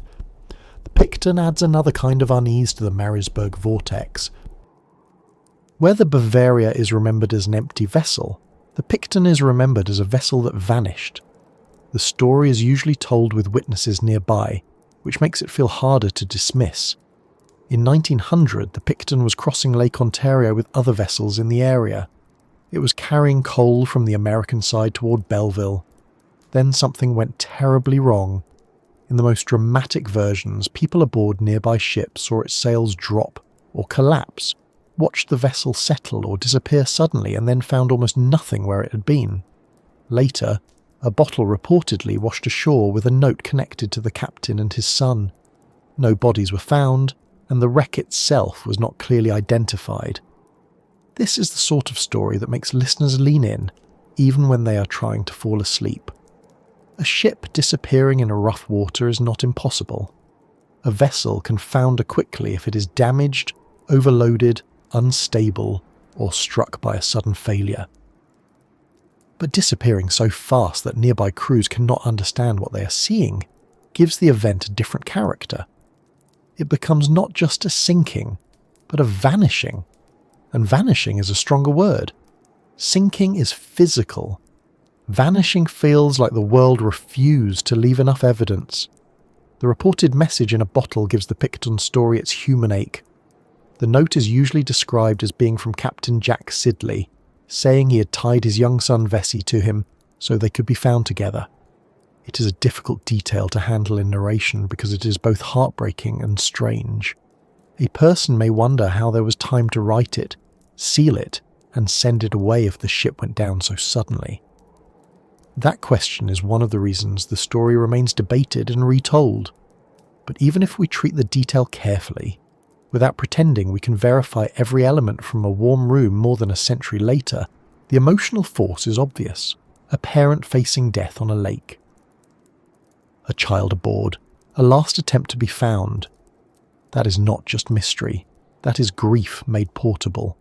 A bottle message is one of those objects that belongs naturally to maritime folklore because it feels both fragile and stubborn. A ship goes down. People vanish. The lake takes the evidence. Then a small glass container appears somewhere else, bobbing against shore, carrying a few words from the lost. It is almost too literary, which is why it has to be handled with care. Old newspapers, oral accounts, and later retellings can preserve true details, but they can also sharpen them into something more dramatic. Still, the reason people remember the bottle is not because glass is unusual. It is because a message suggests a final human decision. Someone still believed, even in disaster, that words could cross the water if bodies could not. The Picton also shows how a mystery can survive because the wreck itself remains uncertain. When a ship is found and identified, part of the story can become clearer, damage can be studied, location can be compared with weather and course. The depth, orientation, and condition of the wreck can help answer questions, but a missing wreck leaves more room. It allows the story to remain above water, so to speak, because there is no final physical scene for historians to examine. The lake keeps the ending out of view. That does not mean anything supernatural happened. It means the evidence is incomplete, and incomplete evidence is excellent soil for legend. There are many reasons a wreck might not be found for a long time. Lake Ontario is large, and the search area can be uncertain. Last known positions may be wrong. Wrecks can settle in deep water, break apart, become partly buried, or be misidentified. Earlier searches lacked modern sonar. Even today, finding a specific wreck can require patience, money, expertise, good conditions, and luck. The mystery of a missing vessel is often not that it cannot be explained in theory, but that the exact evidence has not been located. The lake does not label its wrecks for convenience, which is rude of it, though perhaps understandable. Stories like the Bavaria and the Picton are sometimes grouped with ghost ships because they seem to interrupt normal cause and effect, but they also reflect very real conditions on the Great Lakes. Crews sometimes abandon vessels too soon, too late, or under terrible pressure. Ships could sink quickly if cargo shifted, seams opened, hulls failed, or waves broke over them in the wrong way. A small boat could vanish in minutes. Witnesses in rough weather could misread distance, timing, or what they were seeing. Fog, spray, darkness, and fear can all make observation unreliable. People do their best, but a witness on a heaving deck during an emergency is not a calm camera mounted on a tripod. That does not make witness accounts worthless. It makes them human. A sailor who saw the Picton sails drop may have seen something real and important, but the meaning of that sight could be hard to determine. Did the sails fall because rigging failed? Did the vessel broach? Did it take on water rapidly? Did it strike something? Did a sudden wave hide it at the crucial moment? Did the ship go down fast, or did the observers lose sight of it in a way that later memory compressed into sudden disappearance? These questions are not meant to drain the story of feeling. They are meant to keep us honest while we listen. Folklore often grows in the space between what people saw and what they understood. That space can be small, or it can be wide enough for a century of speculation. The Marysburgh Vortex gave folklore plenty of room. It had real wrecks, it had missing people, it had ships found empty or not found at all, it had cold water and difficult searches, it had communities close enough to preserve the stories. It had newspapers, local historians, divers, writers, and later television segments and internet articles. Each generation received the mystery and adjusted the volume a little. The word ghost also points to memory. A ghost can be understood as something that remains after life has moved on. In that sense, every wreck is a kind of ghost, not a floating spirit in white sheets, which would be impractical in lake weather, but a remaining trace of a former working life. A wrecked schooner still has the shape of trade. A boiler still has the shape of heat and power. A cargo hold still has the shape of purpose. When divers pass over these remains, they are not only looking at accidents, they are looking at old systems of work and travel preserved in cold water. There are reports from many shipwreck regions of vessels seen in fog or lights appearing where no vessel should be. The Marysburgh area, with its reputation already established, is a natural place for such stories to attach. A light on the lake at night can be many things: a boat, a buoy, a distant shore light, a reflection, a star low on the horizon, a plane, a weather effect, a person's tired eyes trying to make sense of distance in darkness. But once a place is known for disappearances, an unexplained light does not remain just an unexplained light. It becomes part of the pattern. People say that was near the vortex. The location changes the interpretation. This is not foolishness. It is how human attention works. Context matters. A creak in a busy restaurant means nothing. The same creak in an old house at midnight becomes a full committee meeting in the imagination. A light over an ordinary harbour is probably a boat. A light over a legendary graveyard of ships invites a longer look. The mind uses setting to decide how much meaning to assign. Sometimes that helps us survive. Sometimes it helps us make very dramatic conclusions about a buoy minding its own business. The idea of ghost ships also gives communities a way to talk about loss without reciting lists of deaths. A direct list can become too heavy. A story gives shape to grief. It allows people to remember a vanished crew, a lost child, a captain's final act, or a ship that never made harbour. In that sense, these tales are not just entertainment. They are informal memorials. They keep names moving through time. The Bavaria's crew might be forgotten by many if the vessel had simply been recorded as a maritime loss. Because the story is strange, people still ask about them. The oddness protects the memory, even if it also complicates it. There is a responsibility in telling such stories. It would be easy to make them louder, darker, and less careful. It would be easy to say the vortex swallowed them, the lake chose them, the ship was cursed, and the water wanted more. Those phrases are dramatic, but they can hide the human reality. The people aboard the Bavaria and the Picton were not props in a spooky tale. They were working mariners, family members, and in some cases children. The better approach is to let the mystery remain without turning the lost into decorations. A calm voice can still be honest. A strange story can still be respectful. The Bavaria's missing crew may have made a rational decision in a terrifying moment. The Picton may have suffered a sudden structural failure or cargo-related disaster that witnesses could not interpret clearly from nearby vessels. The bottle note may be exactly what tradition says, or it may have passed through layers of retelling. The details matter, but so does the pattern. These stories lasted because they combine physical danger with emotional incompleteness. They do not let the listener say, that explains everything, and move on. They keep a small pressure in the mind. This pressure is especially strong in maritime settings because water hides endings. On land, even a disaster often leaves a visible scene.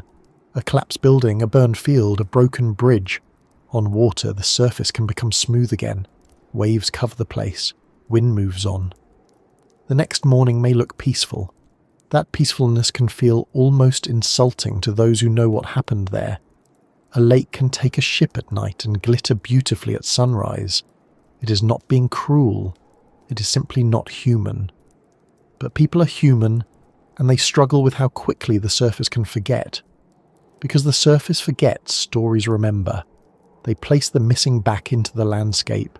They say here is where it happened, or somewhere near here, or out there beyond the point. They warn, they explain, they comfort, and sometimes they frighten.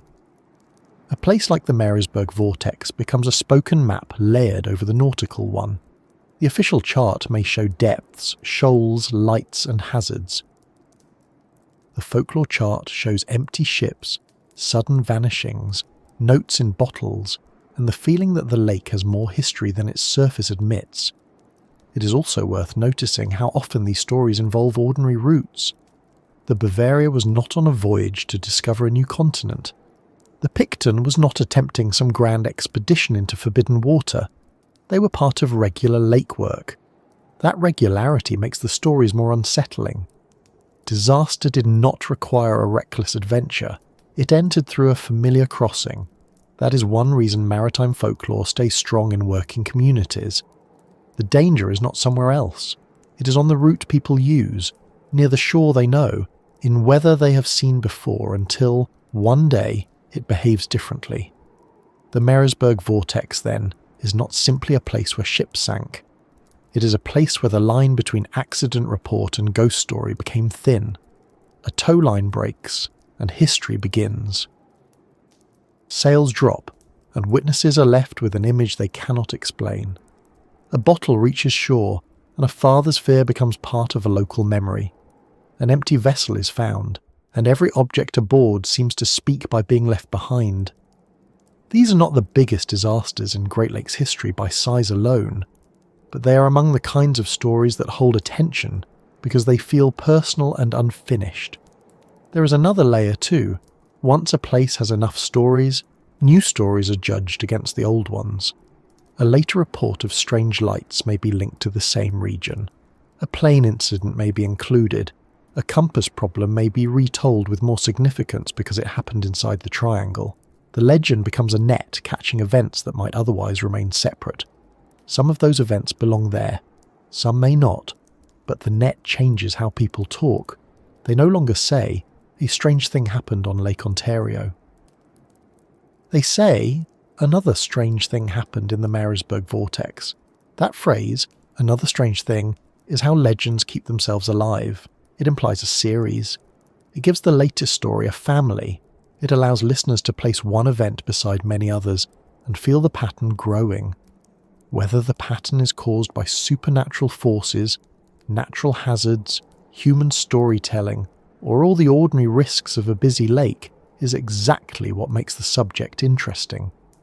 A legend is rarely built from pure invention. It usually begins with real trouble, and then gives that trouble a name people can remember.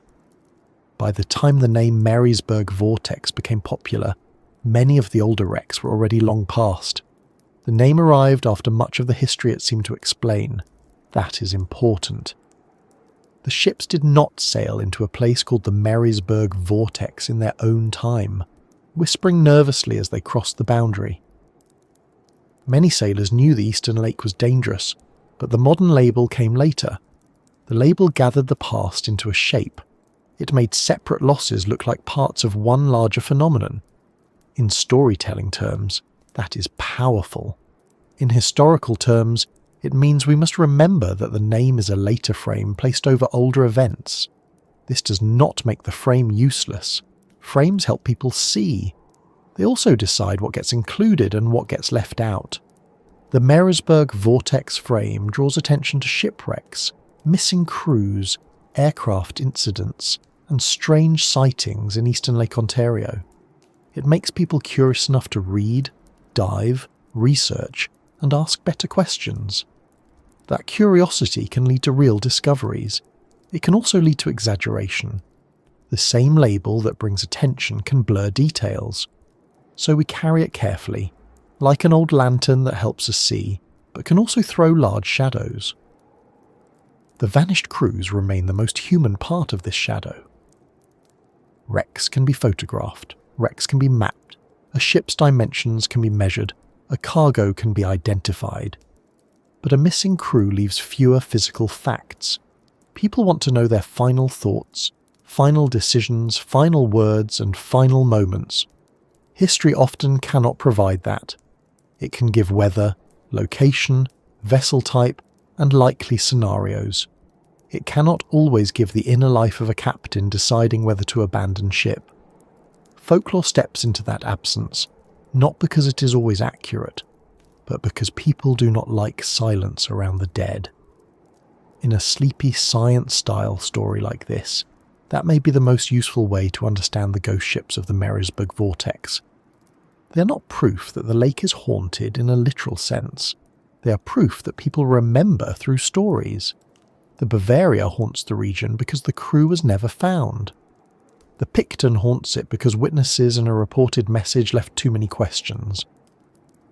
Other vessels haunt it because they rest below cold water, intact enough to remind divers that disaster happened to real hands and real names. The haunting is in the unfinished record, and still, one can stand on shore and understand why the old stories took the shape they did. At dusk, Lake Ontario can turn wide and quiet, with the far side gone from view. A light may blink somewhere in the distance. A breeze may move across the water and make the surface look darker in patches. A boat engine may sound closer than it is, then fade. Fog may start as a softness near the horizon, and then thicken until the world feels smaller. In that setting, it is not hard to imagine how a vanished ship could remain present in the mind. The lake gives very little away at night, so the ghost ships of the Marysburgh Vortex are best approached not as evidence of a single hidden force, but as the human side of maritime uncertainty. They are what happens when danger leaves objects but not answers. They are what happens when water covers the scene before grief is ready. They are what happens when witnesses see enough to be frightened, but not enough to explain. And they are what happens when a working lake, crossed again and again for ordinary reasons, develops a memory that is anything but ordinary. The stories refuse to sink because they still do a job. They warn people that familiar water can become dangerous. They keep old names from vanishing completely. They turn a blank patch of lake into a place with history. They invite researchers to look again and divers to document what remains. They remind anyone listening that mystery often begins with very practical things: weather, cargo, fear, darkness, distance, and the hard decision of what to do when a vessel is in trouble. To see how those practical things could build such a powerful legend, we have to return to the lake itself, not as a symbol or a storybook setting, but as moving fresh water under changing skies, where calm water can become dangerous before a crew has much time to argue with it. A large lake can be very good at looking harmless. That may be one of its most effective tricks. Stand on the shore of Lake Ontario on a still morning, and the water may seem almost polite. Small waves tap against the stones, birds move along the edge. A boat far offshore appears to slide across the surface with no obvious effort. Nothing in that quiet view explains why experienced crews once feared certain crossings, or why wrecks rest below in such numbers. The danger is not always visible at the start. Often, the lake begins as a reasonable place, and then, through wind, fog, cold, and timing, it becomes something else. This is one of the most practical ways to understand the Marysburgh Vortex. Before reaching for strange forces, it is worth giving the lake itself full credit. Lake Ontario does not need a hidden machine under the water to make trouble. It has weather, it has open distance, it has cold water, it has sudden visibility changes, it has waves that can build across long stretches, and it has shorelines, islands, shoals, and channels waiting in places where a tired captain would rather have empty depth. Put all of those together, and a vessel crossing between Point Petra, Wolf Island, and Mexico Bay could find itself in a situation that changed faster than anyone aboard wanted. The first thing to understand is wind. Wind is not just air moving over water. For a vessel, wind is pressure, direction, force, delay, and decision. It can help you, push you off course, slow you, roll you, or hold you against a hazard. On a sailing vessel, wind was the engine. Too little wind could leave a schooner drifting, unable to make progress, sitting out there as weather changed around it. Too much wind could become a direct threat, tearing canvas, straining rigging, making steering difficult, and forcing hard choices about whether to reduce sail, run before the weather, turn toward shelter, or try to ride it out. On Lake Ontario, wind has room to work. A long stretch of open water allows waves to build as the wind continues blowing. This distance is called fetch, and it matters more than many people realise. A short gust across a pond may wrinkle the surface. A strong wind across miles of open lake can organise that surface into serious waves. The longer the wind blows from a steady direction, and the farther it travels over water, the more energy it can put into the lake. That energy does not stay abstract. It becomes wave height, wave spacing, spray, rolling motion, pounding, fatigue, and water coming aboard where no one invited it.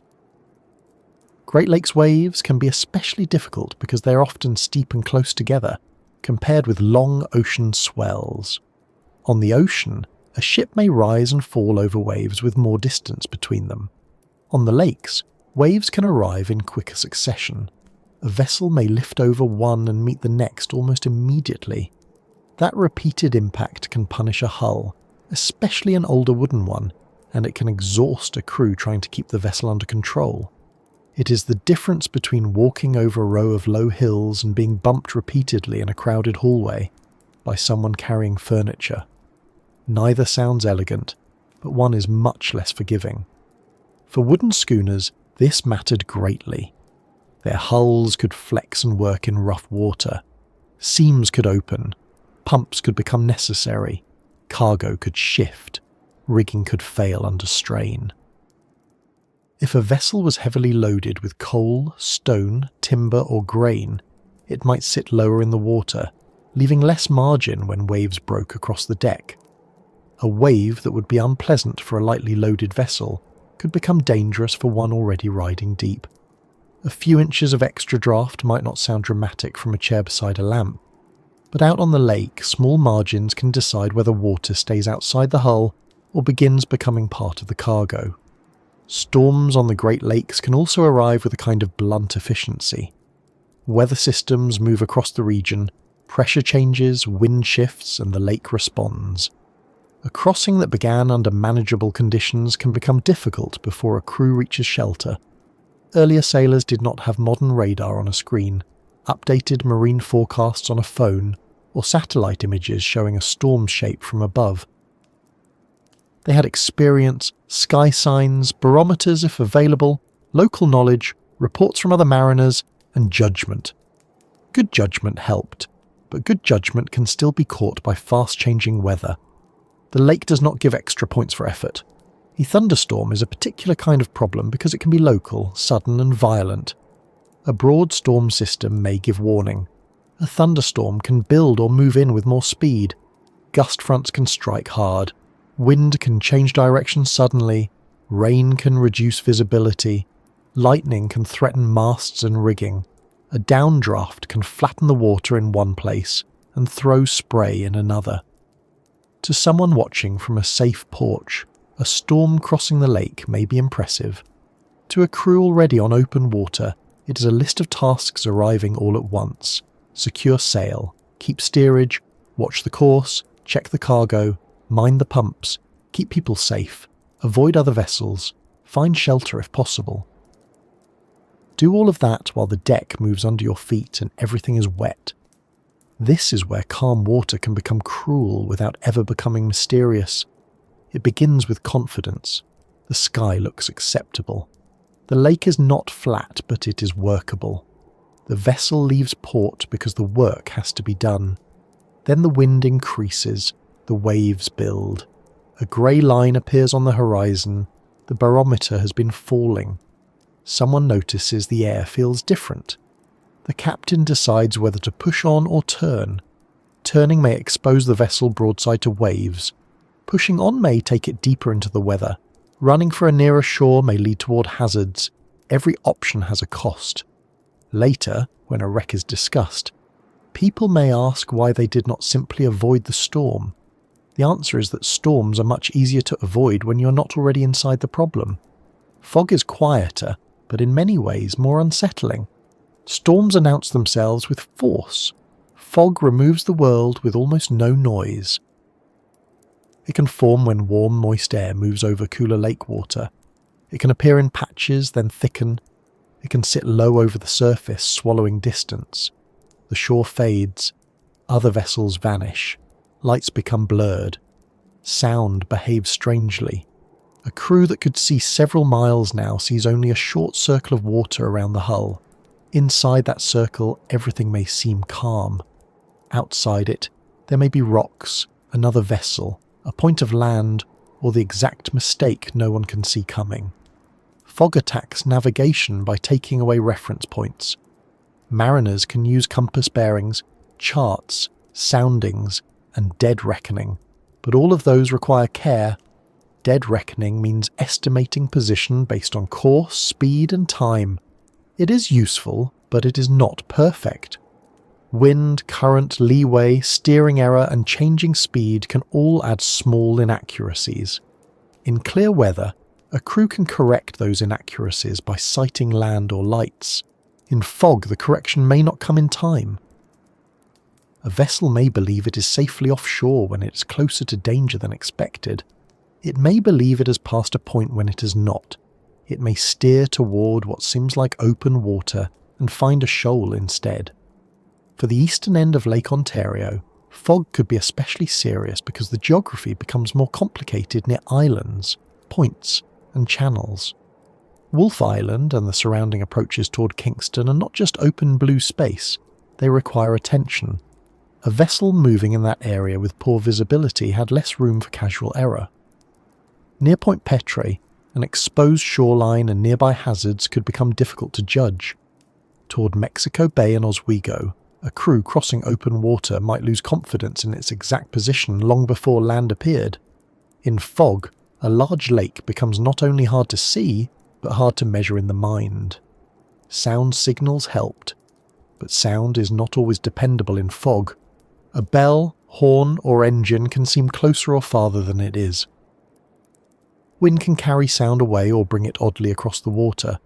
Waves and rain can mask it. A crew may hear another vessel without being able to locate it accurately. That uncertainty matters because ships need room to maneuver. A schooner under sail cannot stop like a car. A steamer has more control, but not unlimited control. Two vessels in fog may each be doing sensible things and still end up too close.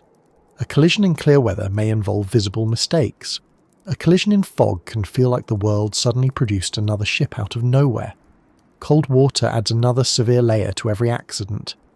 Lake Ontario is fresh water, but fresh water can kill through cold just as surely as salt water can.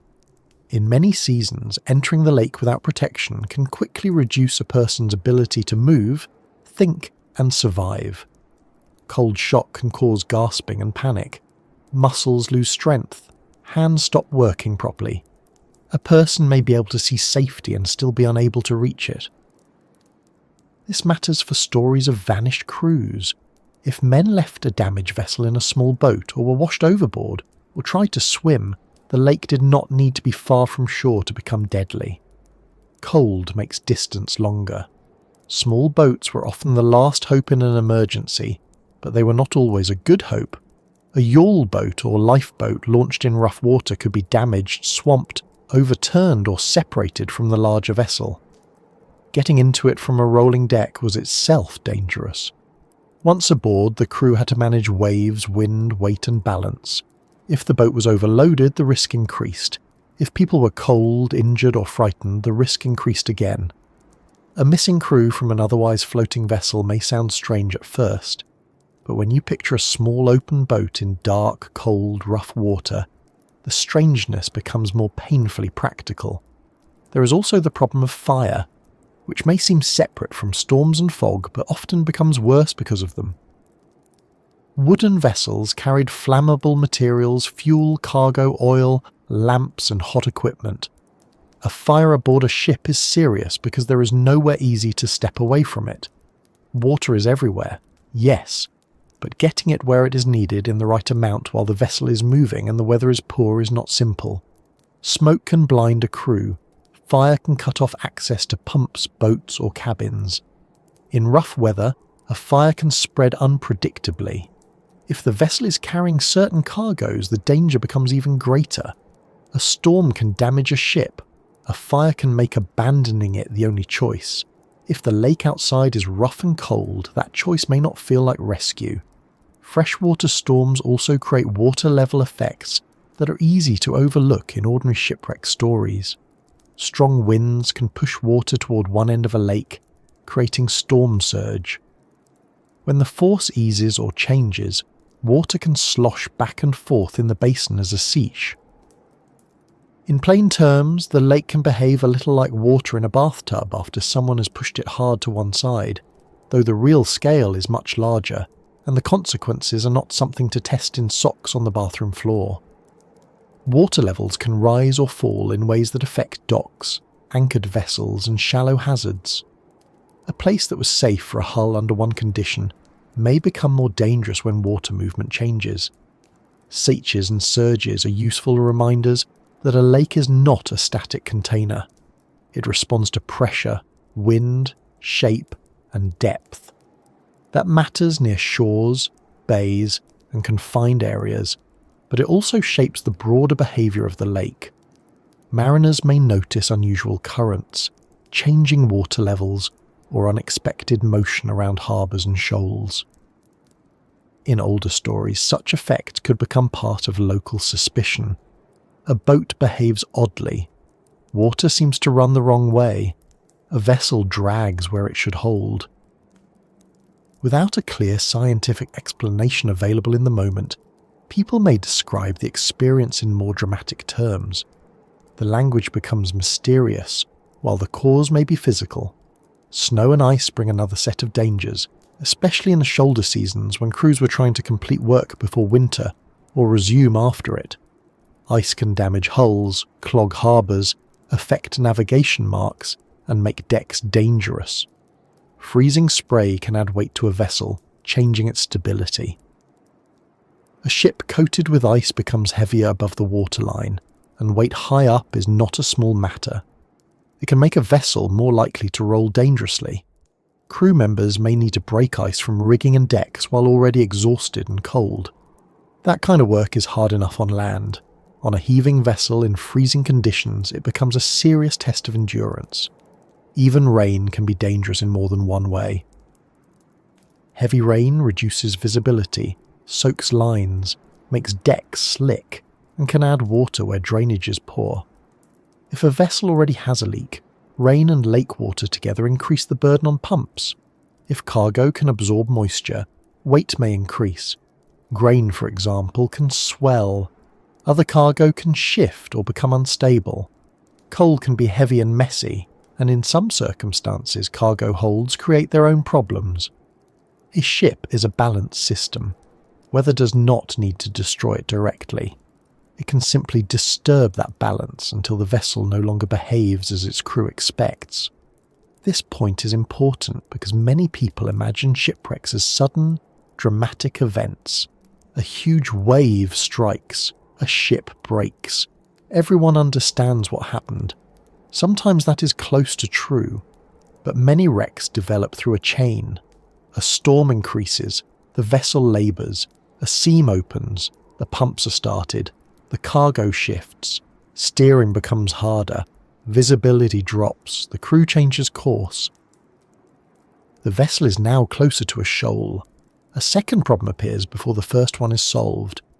Disasters often accrue, not a single visitor. By the time the final event happens, the ship may already have been weakened by an hour or a day of smaller failures. The Marysburgh Vortex legend becomes more understandable when viewed this way.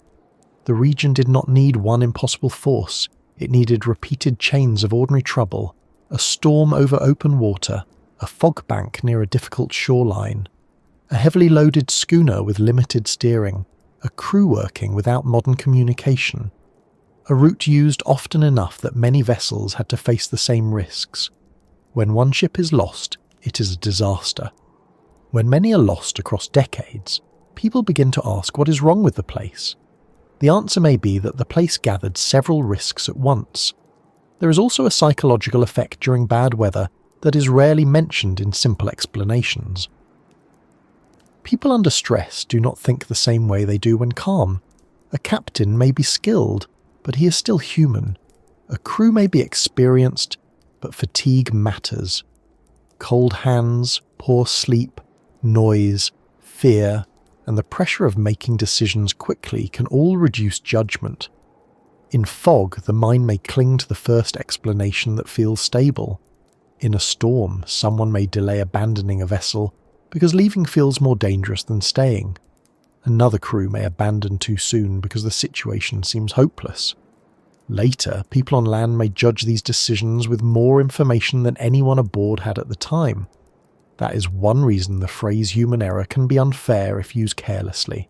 It sounds simple, almost dismissive, as if someone merely made a silly choice. But in maritime disasters, human error often means a person made a decision inside a difficult system, with incomplete knowledge, under pressure, while the weather was changing. Yes, mistakes happen. Yes, some decisions are poor, but many are understandable. A vessel lost in the Marysburgh region may have involved error, but error was often only one part of a larger situation built by weather, geography, technology, and urgency. The lake's surface can also hide how violent the water has recently been. After a storm passes, waves may remain confused. swell and wind waves can interact. Water can continue moving in ways that do not match the clearing sky. A crew leaving after the worst seems over may still encounter dangerous conditions. A wreck discovered later does not always show the exact weather of the moment it began to fail. A storm can do damage, move on, and leave behind a vessel that sinks after the sky has improved. This can make later accounts seem odd. People say the weather was not so bad when the ship disappeared, but the damage may have started earlier, or the critical conditions may have existed offshore while the shore seemed calmer. Shore observers can be misled for the same reason. Conditions seen from land are not always conditions on the open lake. A sheltered bay may look manageable while the exposed water beyond is rough. Waves offshore can be larger than they appear from a distance. A vessel may be struggling in a part of the lake that looks flat to someone watching without binoculars or experience. People on land often underestimate scale. A boat that seems steady may be working hard. A wave that looks modest may be large enough to throw weight across a deck. Distance makes danger smaller to the eye. This gap between shore perception and lake reality helped feed the legend. A ship could leave under conditions that seemed acceptable to people watching. Later it failed to arrive. The memory of the departure remains calm. The missing vessel becomes strange. But somewhere beyond the visible shore, the lake may have been very different. The storm may have built out of sight. Fog may have closed around the ship. A mechanical problem may have turned an ordinary wave pattern into a serious threat. The mystery is not always that nobody can explain the loss. Sometimes the mystery is that the explanation happened where no witness could see it. Then there are the odd effects of visibility over water. Temperature differences can bend light, creating mirages or making distant objects appear distorted, lifted, flattened, or closer than they are. A shoreline may seem to float. A vessel may look stretched. Lights may shimmer or multiply. These effects are not ghosts, but they can create ghostly impressions. Over a lake already known for vanishings, a strange visual effect can become part of the same family of stories. Someone sees a ship where none is expected, or fails to see one that should be visible, and the lake's reputation does the rest. Fog, rain, snow, and darkness also change time. Not physical time, but the way people experience it. Waiting in fog can make minutes feel long. A storm can make a short crossing feel endless. A crew working pumps through the night may lose track of hours. Witnesses may later compress a long sinking into a sudden disappearance, or stretch a brief sighting into something more elaborate. This does not mean they lied. Memory under stress is not a perfect recorder. It is a survival tool first, and a historian second. The Marysburgh Vortex contains stories shaped by memory as well as weather. The nickname Vortex can make all of these ordinary forces sound as if they are one thing. In reality, storm, fog, surge, cold, shoal, and error are different hazards. But to someone experiencing them together, they may feel like one force. A captain in a gale does not have the luxury of separating the weather into neat categories.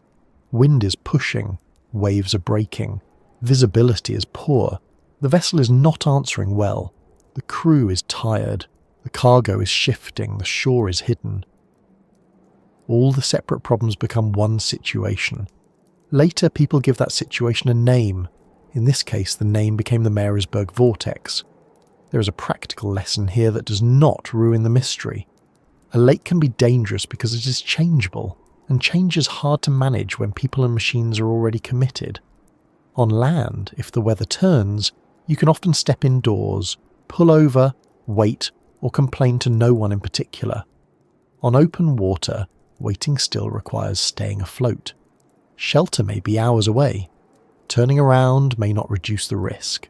A damaged vessel may not steer properly. A crew may have to continue making decisions while every condition becomes less helpful. That is why mariners respect forecasts, local knowledge, and margins of safety. They are not formalities. They are the difference between inconvenience and emergency. For the older vessels of Lake Ontario, those margins were thinner. Communication was slower, rescue was harder. Charts could be less complete, weather information was limited.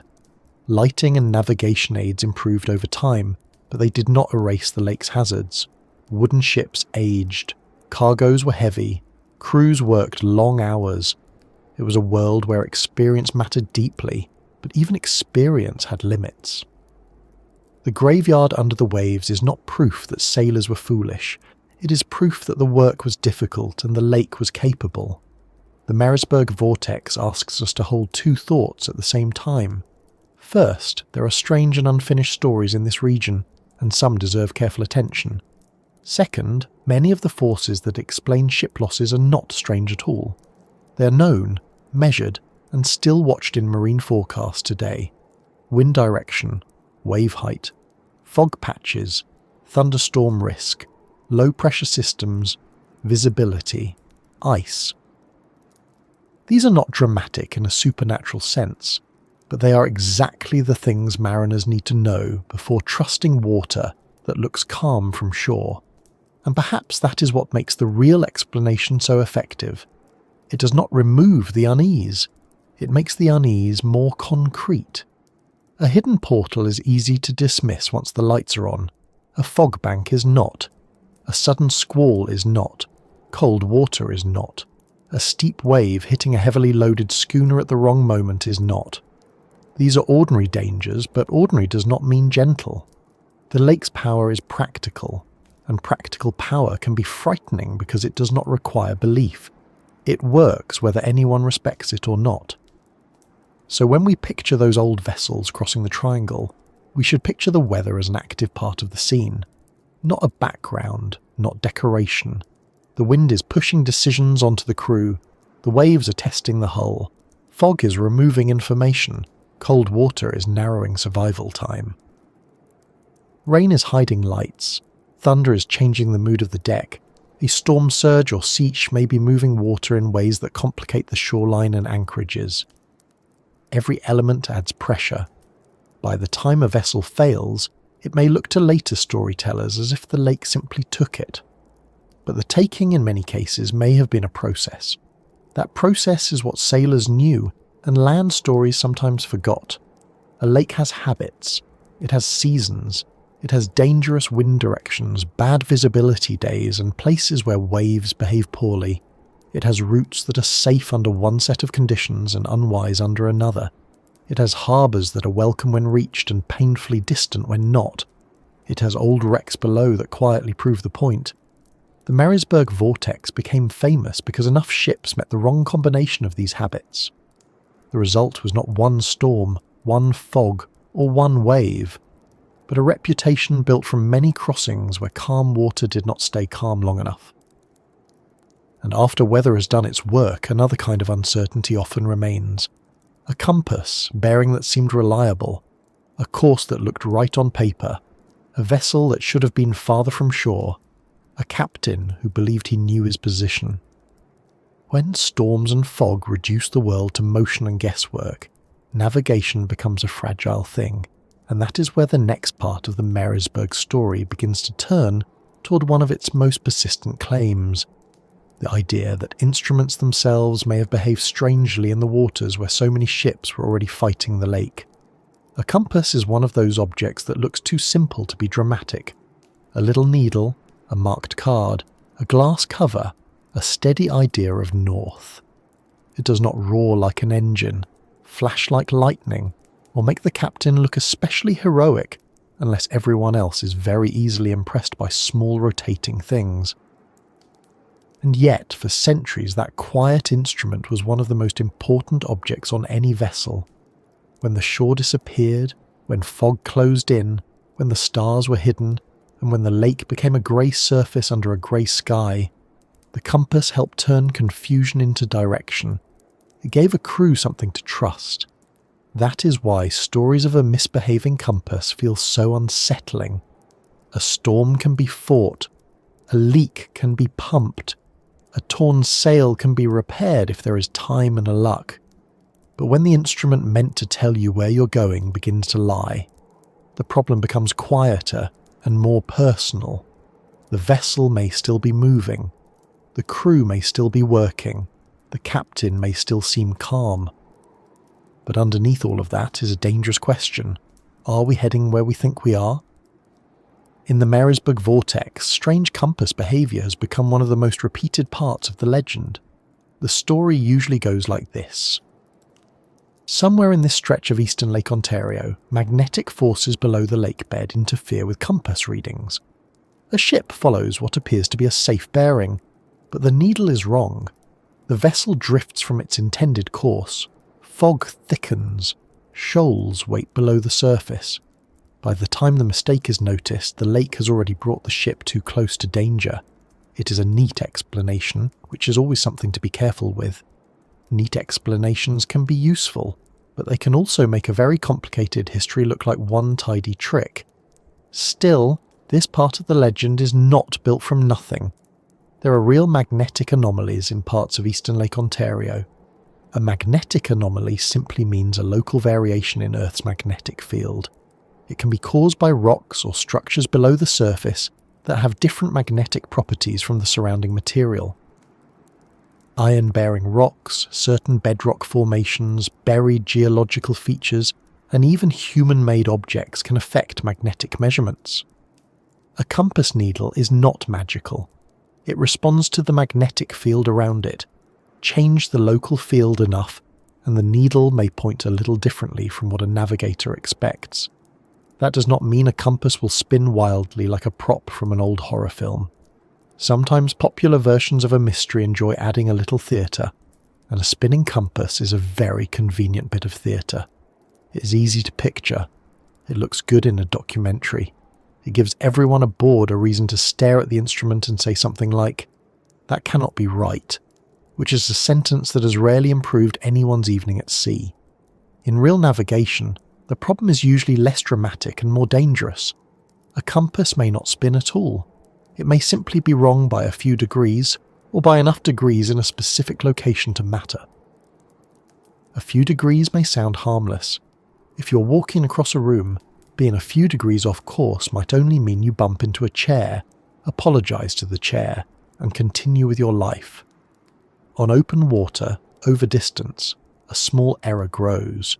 A vessel steering the wrong bearing for several miles can end up far from its intended track. Add wind drift, current, waves, poor visibility, an inaccurate estimate of speed, and a tired helmsman, and the error no longer feels small. It becomes a slow mistake, which can be worse than a sudden one because everyone aboard may continue trusting it. To understand why this mattered so much, imagine a schooner crossing eastern Lake Ontario in fog. The crew cannot see far. The shore is hidden. There are no satellite signals, no electronic chart display, no bright little triangle on a screen showing exactly where the vessel sits. The captain has a chart, a compass, knowledge of the lake, estimates of speed and time, and perhaps soundings if the depth is checked. The helmsman is told to steer a course. He watches the compass card and tries to keep the vessel steady while the deck moves under him. If the compass is wrong, the ship is wrong. And if the ship is wrong near shoals, the lake may not offer a warning until the hull finds one. The eastern end of Lake Ontario contains places where navigation has always required attention. The approaches near Kingston, the island passages, the shoals around Main Duck and Galoo, and the areas near Charity Shoal all add complication. A route that looks open from above can become more difficult when depth changes, submerged ridges, and poor visibility enter the picture. The compass issue then is best seen as one hazard among several. It is not the whole story. It is one more way for an already difficult crossing to become less forgiving. Charity Shoal is the feature most often brought into this part of the Marysburgh story. It lies in the northeastern part of Lake Ontario, near the region where the lake begins to narrow toward the St. Lawrence River. The shoal itself is a ring-shaped underwater structure, often described as a possible ancient impact feature. In simple terms, something unusual sits down there on the lake bed, not just a flat patch of mud minding its own business. The feature is shallow enough to matter to navigation, and its shape has drawn attention from scientists, divers, historians, and people who enjoy the phrase ancient impact feature because it makes a lake bed sound as if it has a secret career in space history. The popular version says that a meteorite impact hundreds of millions of years ago left behind minerals that interfere with compass readings. That is the version that gives the Marysburgh Vortex one of its more science-friendly mysteries. It sounds strange but not impossible. After all, meteorites can contain iron, and iron can affect magnetism. A compass can be influenced by magnetic materials. The story has the pleasant shape of a natural explanation, with just enough drama to keep everyone awake, which is slightly rude for a sleep video, but we will forgive it. The more careful version is a little less tidy. Charity Shoal has been studied as a possible impact structure, but scientific caution remains important. Geological features can have more than one possible origin. A circular depression may be related to impact, but it can also invite other explanations, including processes involving bedrock, glacial erosion, or collapse features. The point for our story is not that every detail of the impact theory must be treated as settled forever. The point is that this part of the Lake Ontario contains real geological complexity, and some of that complexity can affect magnetic readings. That is already enough to make a 19th century navigator pay attention. Magnetic variation itself was not a mystery to experienced mariners. They knew that compass north and true north were not the same. The angle between them is called magnetic variation, and it changes depending on where you are and when you are measuring. Navigators accounted for it. Charts gave information about it. Mariners learned to correct for it. This was normal. A compass did not simply point to the top of a paper map and solve everyone's problems. It had to be understood, adjusted, and used with care. Navigation has always involved correction, which is a polite way of saying the world gives you answers that need editing. Local magnetic anomalies made the task harder because they were not always consistent over a wide area. In open water with a fairly regular magnetic field, a navigator could apply known variation and proceed. In an anomalous area, the compass might behave differently from one location to another. That is more troublesome because it can create a false sense of accuracy. The instrument still looks steady. The number still looks official. Nothing about the little needle announces, "Excuse me, I am currently being influenced by rocks." It simply points, and the person using it has to know whether that pointing is trustworthy. Some nautical guidance and historical research have noted magnetic disturbances in the eastern Lake Ontario region, especially near Kingston and nearby approaches. That matters because this is near one corner of the broader Marysburgh Vortex triangle, and it also lies close to busy, complicated waters. If compass readings were erratic in a place that also had shoals and traffic, the risk was not imaginary. The effect did not have to be spectacular. It only had to be enough to put a vessel in the wrong place at the wrong time. Now add fog. A compass error in clear weather can often be corrected visually. A captain notices that a landmark is not where it should be. A light appears off the expected bearing. A shoreline shape gives the mistake away. In fog, those corrections disappear. The compass becomes more important at exactly the moment it may be least reliable. That is how a small technical problem becomes part of a large disaster. A needle off by several degrees, a vessel drifting slightly, a depth that changes sooner than expected, and suddenly the quiet instrument has helped lead the ship toward danger without making a sound. This is probably the most realistic way to use the compass legend. Not as a magic curse, not as a lake-sized magnet dragging vessels into doom, but as one more contributor in a chain. A magnetic anomaly affects a bearing. Poor visibility prevents correction. Wind and current add drift. A shoal or reef sits in the vessel's path. The crew is working from limited information. The ship strikes or founders. Later, when people tell the story, the compass becomes the star witness. It was the needle, they say. It led them wrong, and perhaps in some cases it helped. Old compasses themselves were not perfect even before the lake got involved. Many small vessels used compact instruments. A compass might be affected by nearby iron on the vessel, cargo, tools, stove parts, fastenings, or later, engine components. A poorly placed compass can be disturbed by the vessel carrying it. A compass also needs to be read correctly, and on a moving deck in bad weather, that is not always as easy as it sounds. The card swings, the vessel rolls. The helmsman may be cold, tired, and trying to steer by feel as much as by sight. Even a good compass in a normal magnetic field can become part of human error if conditions are hard. This does not take away from the Marysburgh mystery. It makes it more believable. The most dangerous errors are often the ones that feel ordinary. No glowing light, no loud warning. Just a small difference between where the ship is and where the crew believes it is. Navigation is partly the art of keeping those two things as close together as possible. When they separate, every later decision may be based on a false position. A captain may choose a course to avoid a hazard, not realizing the ship is already closer to that hazard than expected. He may wait too long to turn. He may think the vessel has cleared a point when it has not. The compass error becomes the first domino, and the lake provides the rest of the furniture. The phrase magnetic whispers is useful because it suggests the right scale. Not a shout, not a roar, a whisper.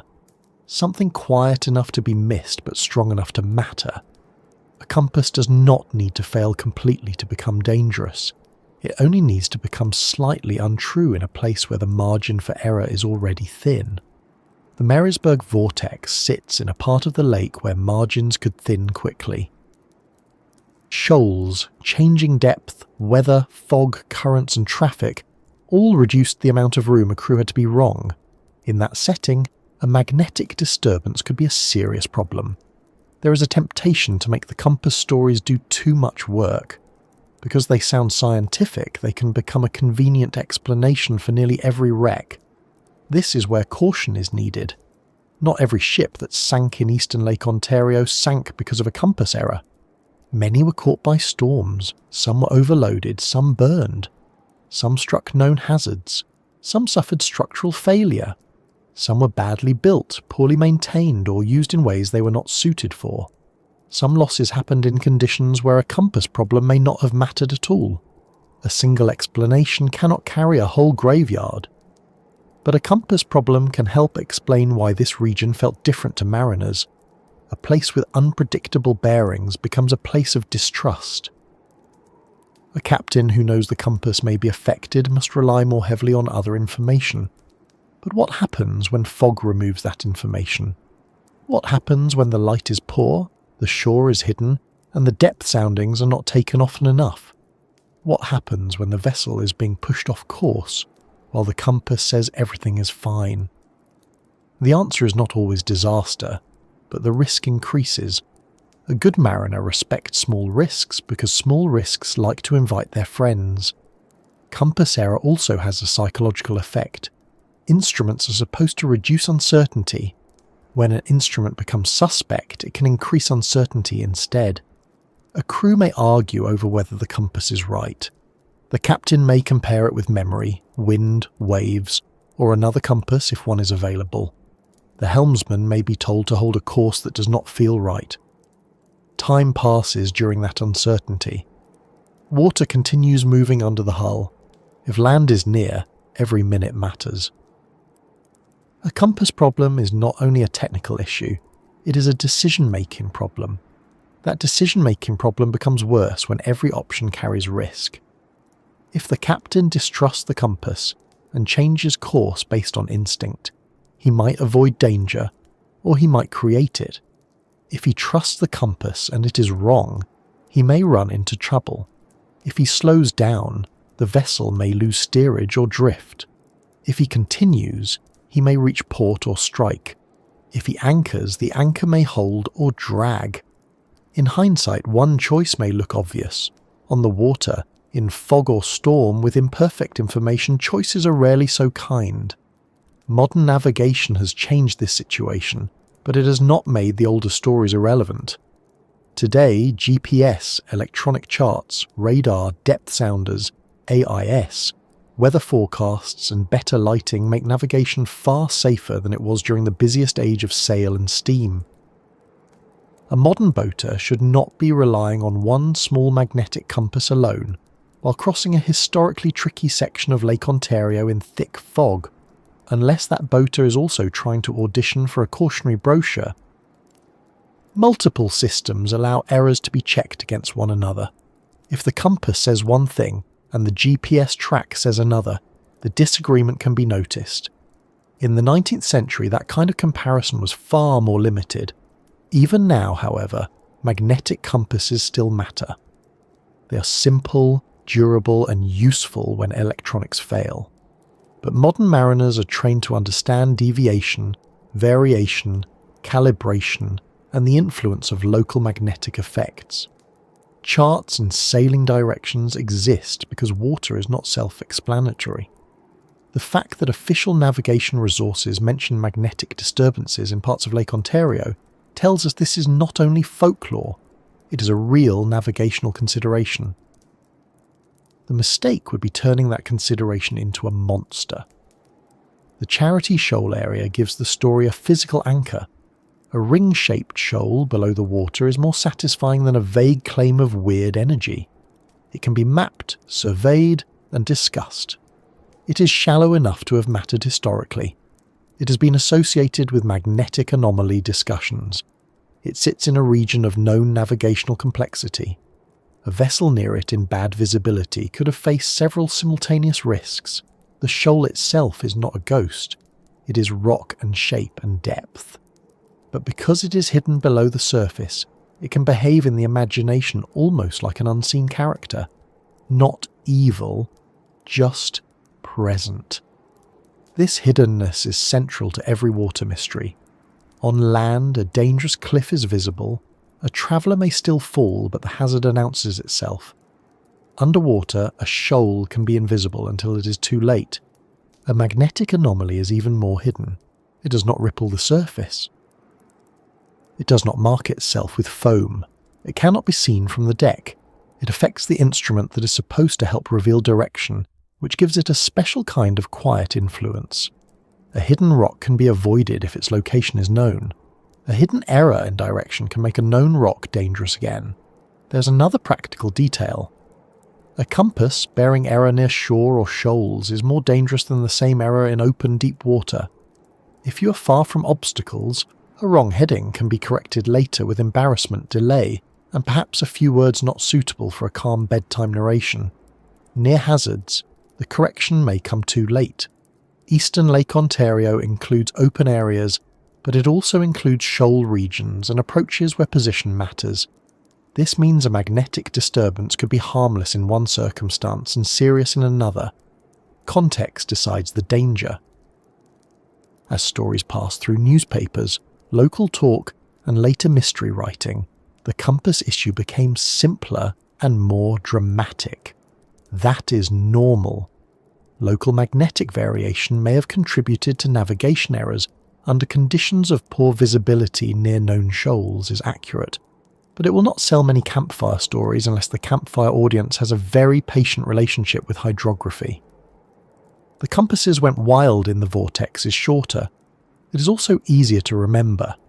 Folklore often chooses the sentence that survives, not the sentence that includes every footnote. A sleep-friendly mystery can make room for both versions. The simple version explains why the story travelled. The careful version explains what may actually have happened. Compasses may have behaved strangely in some places. Magnetic anomalies are real. Compass errors can matter. But the lake was not turning every vessel in circles like a toy boat in a bathtub. The danger was subtler, and for that reason, more believable. A small hidden error combined with fog, fatigue, wind, and shoals is exactly the sort of thing that can sink a ship and later become a legend. There is something quietly unsettling about that. We often imagine danger as obvious, but many real dangers are not. A wrong reading, a loose bolt, a small leak, a tired decision, a map used with too much confidence, a compass needle settling a little away from where it should. These are small things, almost boring, until they meet the right conditions. Then they become the beginning of a story people repeat for generations. The Marysburgh Vortex may be full of big claims, but some of its most serious explanations begin with very small movements. The compass also reminds us how dependent sailors were on trust. Trust in instruments, trust in charts, trust in crew, trust in memory, trust in the behaviour of the vessel. Trust in the lake behaving at least somewhat like it did last time. When too many of those trusts fail at once, a voyage becomes dangerous quickly. A magnetic anomaly attacks one of those trusts directly. It says the instrument may not be lying loudly, but it may not be telling the full truth either. For a captain in fog, that is not comforting news. A person standing on shore today may find it hard to feel that kind of uncertainty. We are used to small devices that know where we are within a few meters, tell us where to turn, estimate arrival times, and sometimes have the nerve to sound annoyed when we ignore them.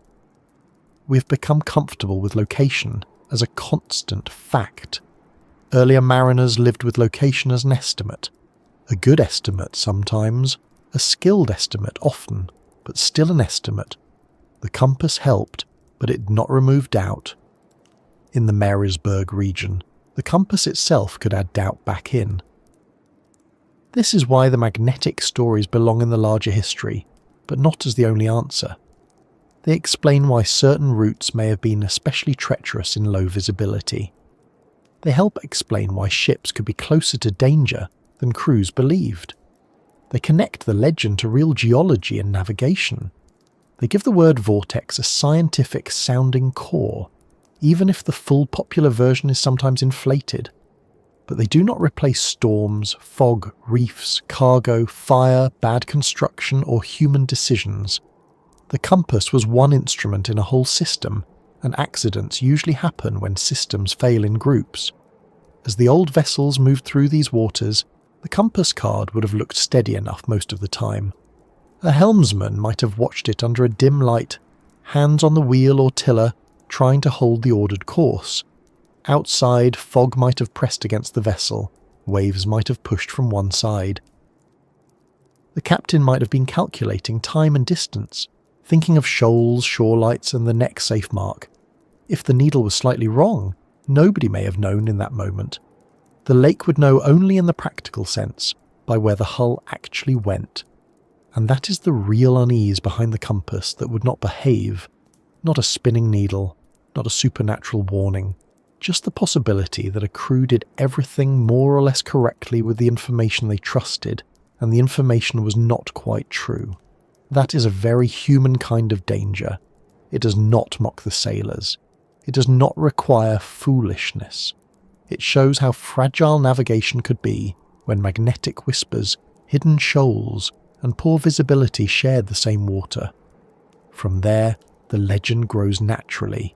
A ship grounds in a place it should have avoided. Someone says the compass was wrong. Another vessel disappears in fog. Someone remembers the strange magnetism. A wreck is found near a shoal. Someone connects it to the same disturbance. Over time, the explanation hardens into a feature of the place. The Marysburgh Vortex becomes a region where even north cannot be trusted, which is a powerful idea because north is supposed to be one of the dependable things. Yet even if north was sometimes uncertain, the other dangers were waiting too. A compass could lead a ship toward trouble, but rocks had to be there for it to strike. A bearing could drift, but weather had to reduce the margin. A needle could be off, but a hull still had to be weak, a cargo heavy, a crew tired, or a shoreline hidden. The next part of the story moves into those ordinary hazards more directly, because once the compass has been given its due, we still have to look at the less mysterious forces that did much of the real damage. Reefs, cargo, fire, poor construction, and the hard limits of human judgment on a working lake. After storms, fog, and uncertain compass bearings, the next part of the Marysburgh Vortex story becomes less dramatic on the surface, but more serious when you look closely. It is the part made of reefs, cargo, fire, tired crews, old hulls, bad timing, and ordinary mistakes that became permanent because they happened on water.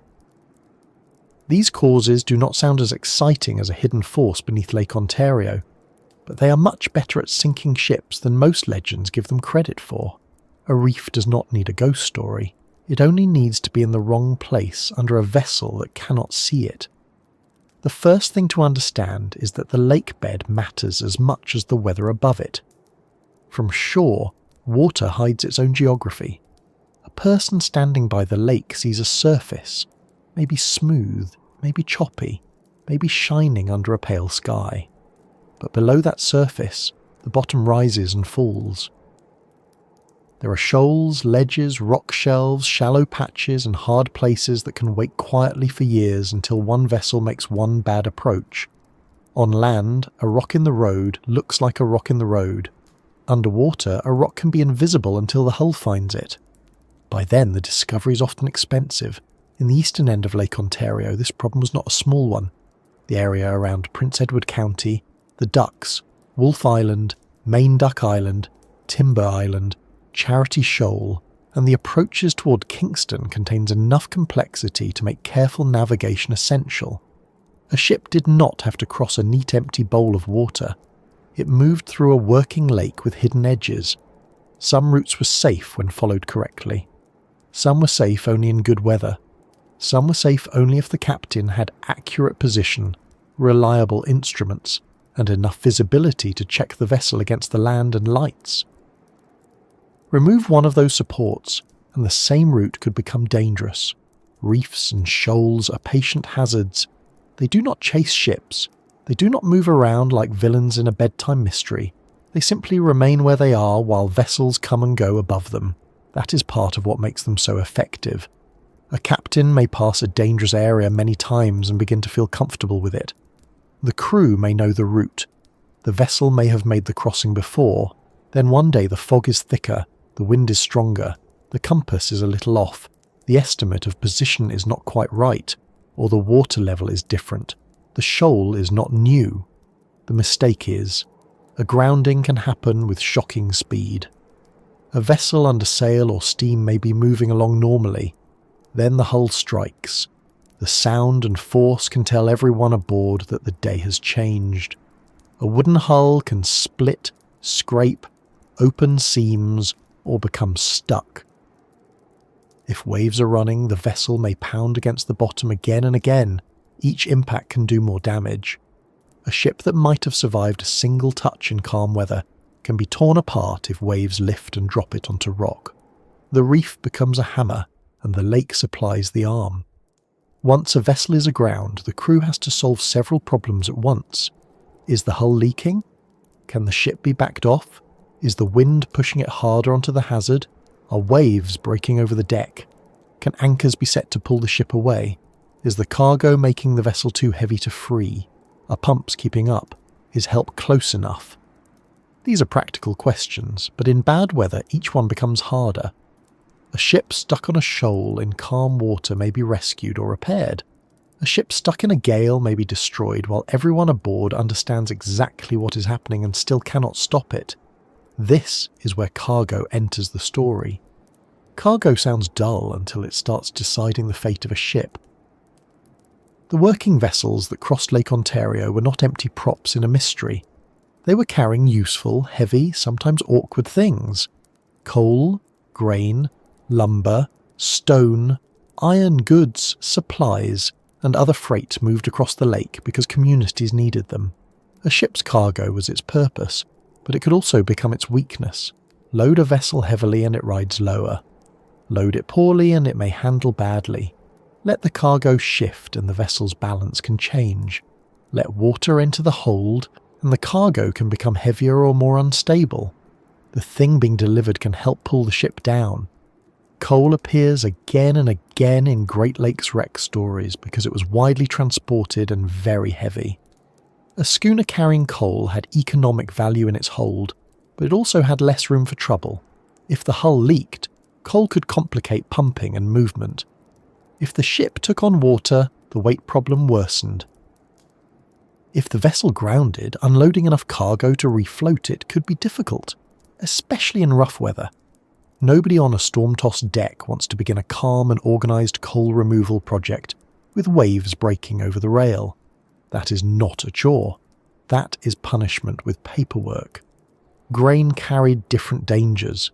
Dry grain may seem harmless, but cargo that can shift or swell becomes a serious concern. If loose cargo moves to one side as a vessel rolls, it can affect stability. If water enters and grain expands, pressure inside the hold can increase. Timber could shift. Stone was heavy. Barrels could break loose. Cargo had to be loaded with knowledge and care because a ship is not simply a box. It is a floating balance problem. Every item inside affects how it rides, turns, rolls, and recovers from waves. A heavily loaded vessel also gives the crew less forgiveness. Freeboard is the distance between the waterline and the deck edge. The lower a vessel sits, the easier it is for waves to come aboard. More water on deck means more weight, more slippery surfaces, and more pressure on hatches, seams, and drainage. If hatches are not secure, water can enter the hold. If deck cargo is lashed poorly, it can break free. If the crew is trying to manage sails or pumps while water is washing over them, the work becomes slower and more dangerous. The ship may still look like a ship, but its margin of safety is narrowed. Old vessels add another layer. Wooden ships age. Fastenings loosen. Planks work. Repairs vary in quality. A vessel that has survived many seasons may not be as strong as it once was. This does not mean every old ship was unsafe. Mariners knew their craft and many vessels worked hard for years. But a wooden hull in rough water is under constant strain. If maintenance is poor, if owners delay repairs, or if a vessel is pushed too hard late in its life, the lake will find weaknesses. Water is very patient during inspections. It does not need a clipboard. Some vessels on the Great Lakes worked beyond what would seem comfortable to a modern observer. The economic pressure was real. A ship represented investment. Cargo represented income. Crew wages, port costs, repairs, insurance, and seasonal timing all mattered. Owners wanted vessels moving. Captains wanted to complete trips. The shipping season did not last forever, especially with winter approaching. In that setting, a vessel might sail when caution suggested waiting, or continue when turning back would cost time and money. This is not a simple accusation of recklessness. It is a reminder that maritime decisions are made inside economic pressure. The lake may be natural, but many of the risks were shaped by business. Fire was another ordinary danger with extraordinary consequences. On land, fire is frightening enough. On a ship, it becomes worse because escape is limited, and the burning structure is also your only support. Wooden vessels carried lamps, stoves, fuel, tar, rope, canvas, oil, cargo, and sometimes coal dust or other materials that could make conditions worse. Steam vessels added boilers, engines, fuel systems, and hot surfaces. A small fire could become serious quickly, especially if discovered late or if weather made response difficult. A shipboard fire forces terrible choices: stay aboard and fight it, or abandon into the water. If the weather is calm and help is near, abandoning may be survivable. If the lake is rough and cold, leaving the vessel can be as dangerous as the fire itself. Smoke can make it hard to see. Flames can block access to boats. Heat can damage rigging or steering. Panic can spread faster than the fire. A crew may have only minutes to decide what equipment to save, who goes first, and whether the vessel can still be controlled. The phrase "the ship caught fire" sounds simple. The actual experience would be noise, smoke, heat, confusion, and a very cold lake waiting outside. Fire can also hide its beginning. A spark in the wrong place, a lamp knocked over, a stove problem, spontaneous heating in certain cargoes, careless handling of fuel, or a mechanical issue may start small. By the time the crew sees smoke, the fire may already be inside a space that is hard to reach. Water is available, but not in a neat hose beside the problem. Buckets, pumps, and crew effort can help, yet everything depends on access, timing, weather, and the state of the vessel. A ship in motion is not a fire station. It is a workplace suddenly becoming its own emergency. Mechanical failure belongs beside fire because machines can give confidence until they stop. A steamer can hold a route against wind better than a sailing vessel, but an engine problem can turn strength into vulnerability. A boiler issue, broken shaft, steering failure, pump failure, or loss of power can leave a vessel exposed at the worst possible time. Mechanical systems also require maintenance and skilled operation. If something failed in bad weather, the crew might have little time to repair it before the lake pushed the vessel toward trouble. Machinery changed Great Lakes shipping, but it did not remove dependence on judgment, maintenance, and luck. Steering failure is especially serious. A ship that cannot steer properly becomes a problem with momentum. It may turn broadside to waves, drift toward shore, fail to avoid a shoal, or become impossible to control during a storm. Anchors can help, but not always. An anchor must reach suitable bottom, hold under strain, and be deployed correctly. In rough conditions, even getting an anchor out safely can be difficult.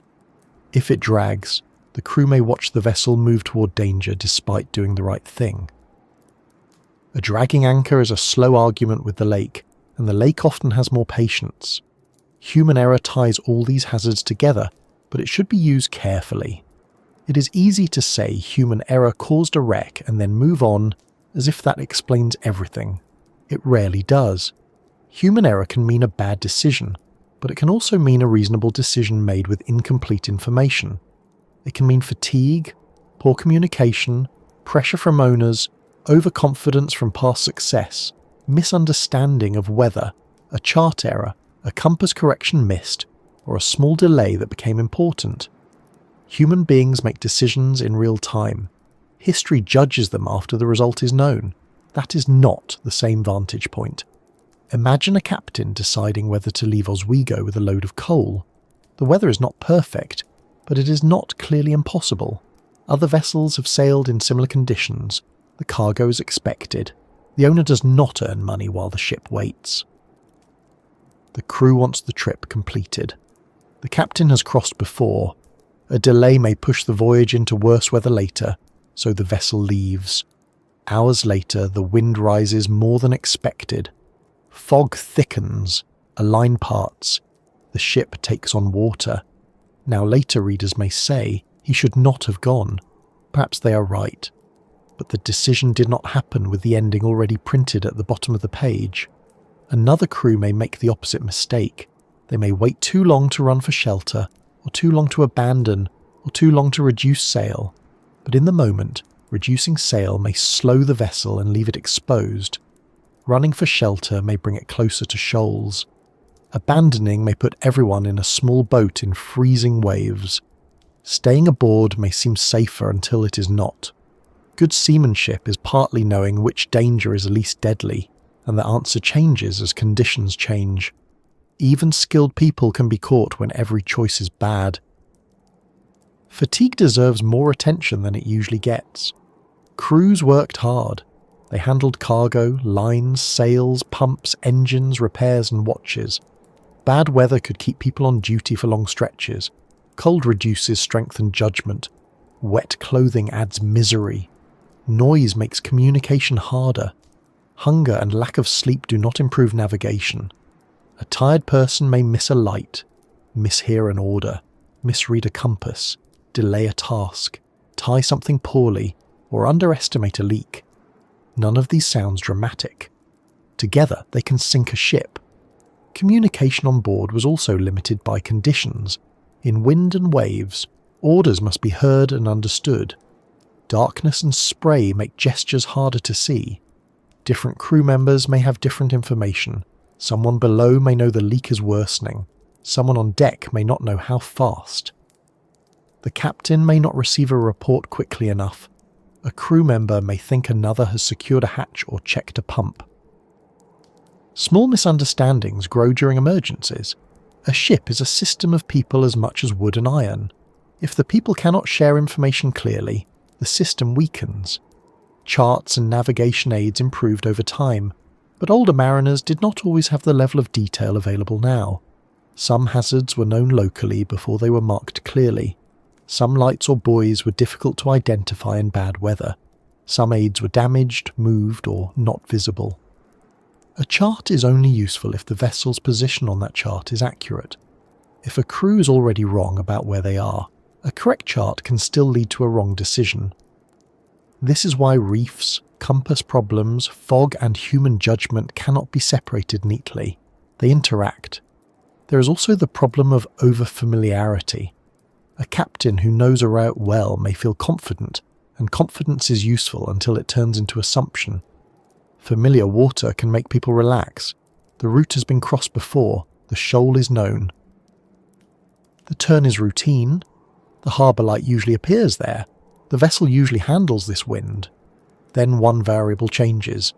The fog is thicker, the cargo is heavier, the hull is older, the water is lower, the compass is slightly wrong, the captain is tired. Familiarity can make the first warning easier to dismiss.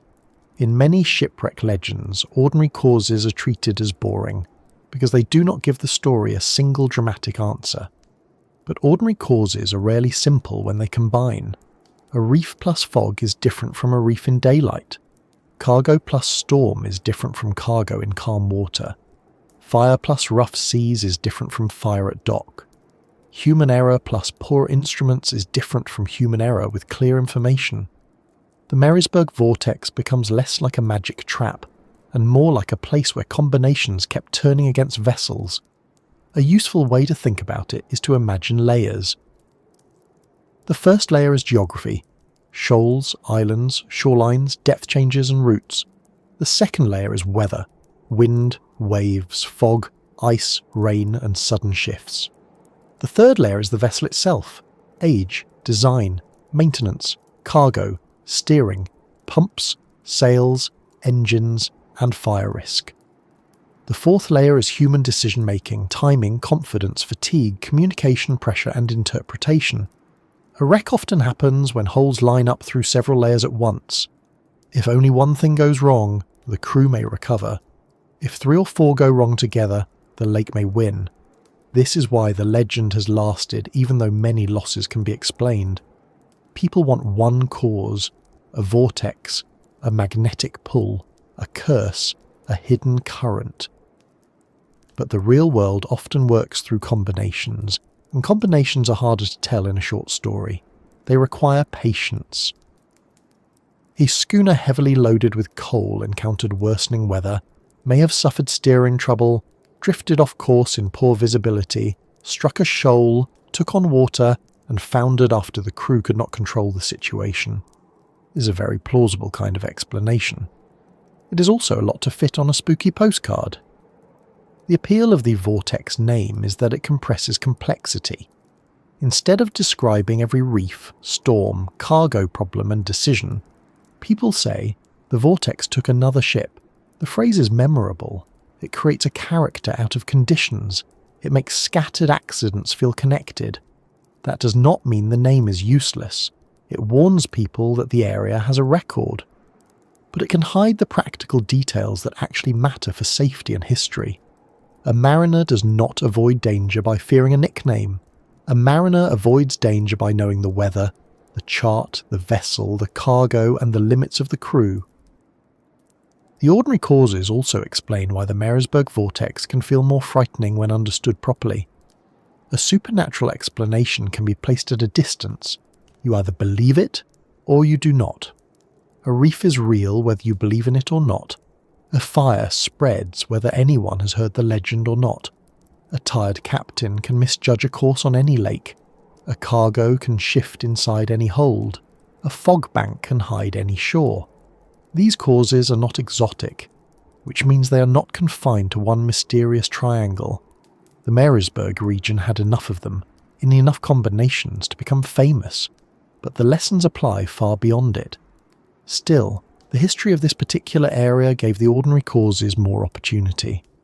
The eastern end of Lake Ontario was active. Ships moved through because trade required movement. More ships meant more chances for accident. More wrecks meant more stories. More stories meant a stronger reputation. Once the reputation existed, every new incident added to it more easily. A vessel lost elsewhere might be one more maritime accident. A vessel lost here became part of the vortex. The same practical event entered a different storytelling system. Insurance records, newspaper accounts, diving surveys, and local histories all help pull the story back towards specifics. They remind us that vessels had names and causes were often knowable. A grounding near a shoal is not the same as a disappearance in deep water. A fire aboard a steamer is not the same as a schooner overwhelmed by a gale. A crew rescued from a wreck gives us different evidence from a crew that vanished. The Marysburgh Vortex collects all these events under one name, but careful history separates them long enough to see what happened. This careful separation matters for respect. If every loss is explained only as a mysterious disappearance, the people involved become less real. Their labour, skill, mistakes, fear, and survival efforts disappear behind the legend. A captain who fought a leaking hull for hours deserves a better memory than being reduced to another victim of the vortex. A crew that survived a grounding by working through cold and waves deserves to be remembered as active participants in their own rescue. A lost family aboard a schooner deserves more than a dramatic label. Ordinary causes do not make their stories smaller, they make them more human. Fire, reefs, cargo, and human error also show us how safety improved. Every wreck taught something, even if the lesson came too late for the people involved. Charts improved, lights and markers improved, weather forecasting improved, vessel construction changed, communication changed, rescue systems improved, regulations developed. Modern navigation tools make many older risks easier to manage. That progress is important. It means the graveyard under the waves is not only a record of loss. It is also part of the long history of learning how to survive on big water. Yet learning never removes the need for respect. Modern boats still ground, engines still fail, people still misread weather, fires still happen. Electronics can fail or be misunderstood. Overconfidence still climbs aboard without buying a ticket. The old wrecks of the Marysburgh region are not just historical curiosities. They are reminders that safety is an active practice, not a permanent condition. The lake does not become harmless because technology improves. It becomes more manageable when people use that technology wisely. There is a quiet honesty in this part of the story. It does not give us the thrill of an impossible force pulling ships from the surface, but it gives us something more useful. It shows how a dangerous reputation can grow from real hazards that were always there. Rocks below the water, heavy cargo in the hold, fire in a wooden structure, weakness in an old hull, pressure to sail. A compass reading trusted too much, fog hiding the correction, a storm arriving sooner than expected, people making decisions with cold hands and limited time. These are the true materials of many shipwrecks, and when we place them inside the Marysburgh Triangle, the legend becomes easier to understand. The area did not need to be cursed. It needed to be busy, exposed, complicated, and unforgiving. It needed vessels working in seasons when weather could turn. It needed hidden hazards close enough to common routes. It needed cargo that made ships heavy and owners impatient. It needed human beings doing difficult work with imperfect tools. Add decades of this, and the lake bed begins to fill. Add grief and incomplete records, and the stories begin to change shape. That shape eventually grew beyond ships. Once people believed this part of Lake Ontario had a pattern of unusual losses, the mystery was no longer limited to hulls and masts. The same waters that collected schooners and steamers began to collect reports from the sky as well.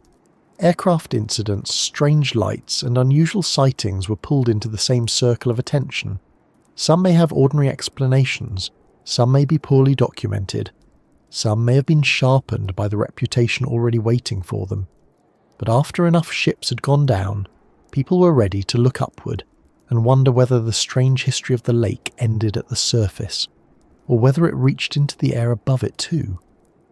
By the time the Marysburgh Vortex had gathered enough shipwreck stories to earn its uneasy reputation, the lake was no longer the only place people were watching. The mystery began to rise into the air above it. That may sound like the natural next step for a legend that had already done quite well with schooners, storms and missing crews. Once people believe a patch of water has unusual habits, they do not stop looking at the surface. They look above it too. A strange light over ordinary water is just a strange light. A strange light over a place already known for disappearances becomes something else before anyone has even finished their tea.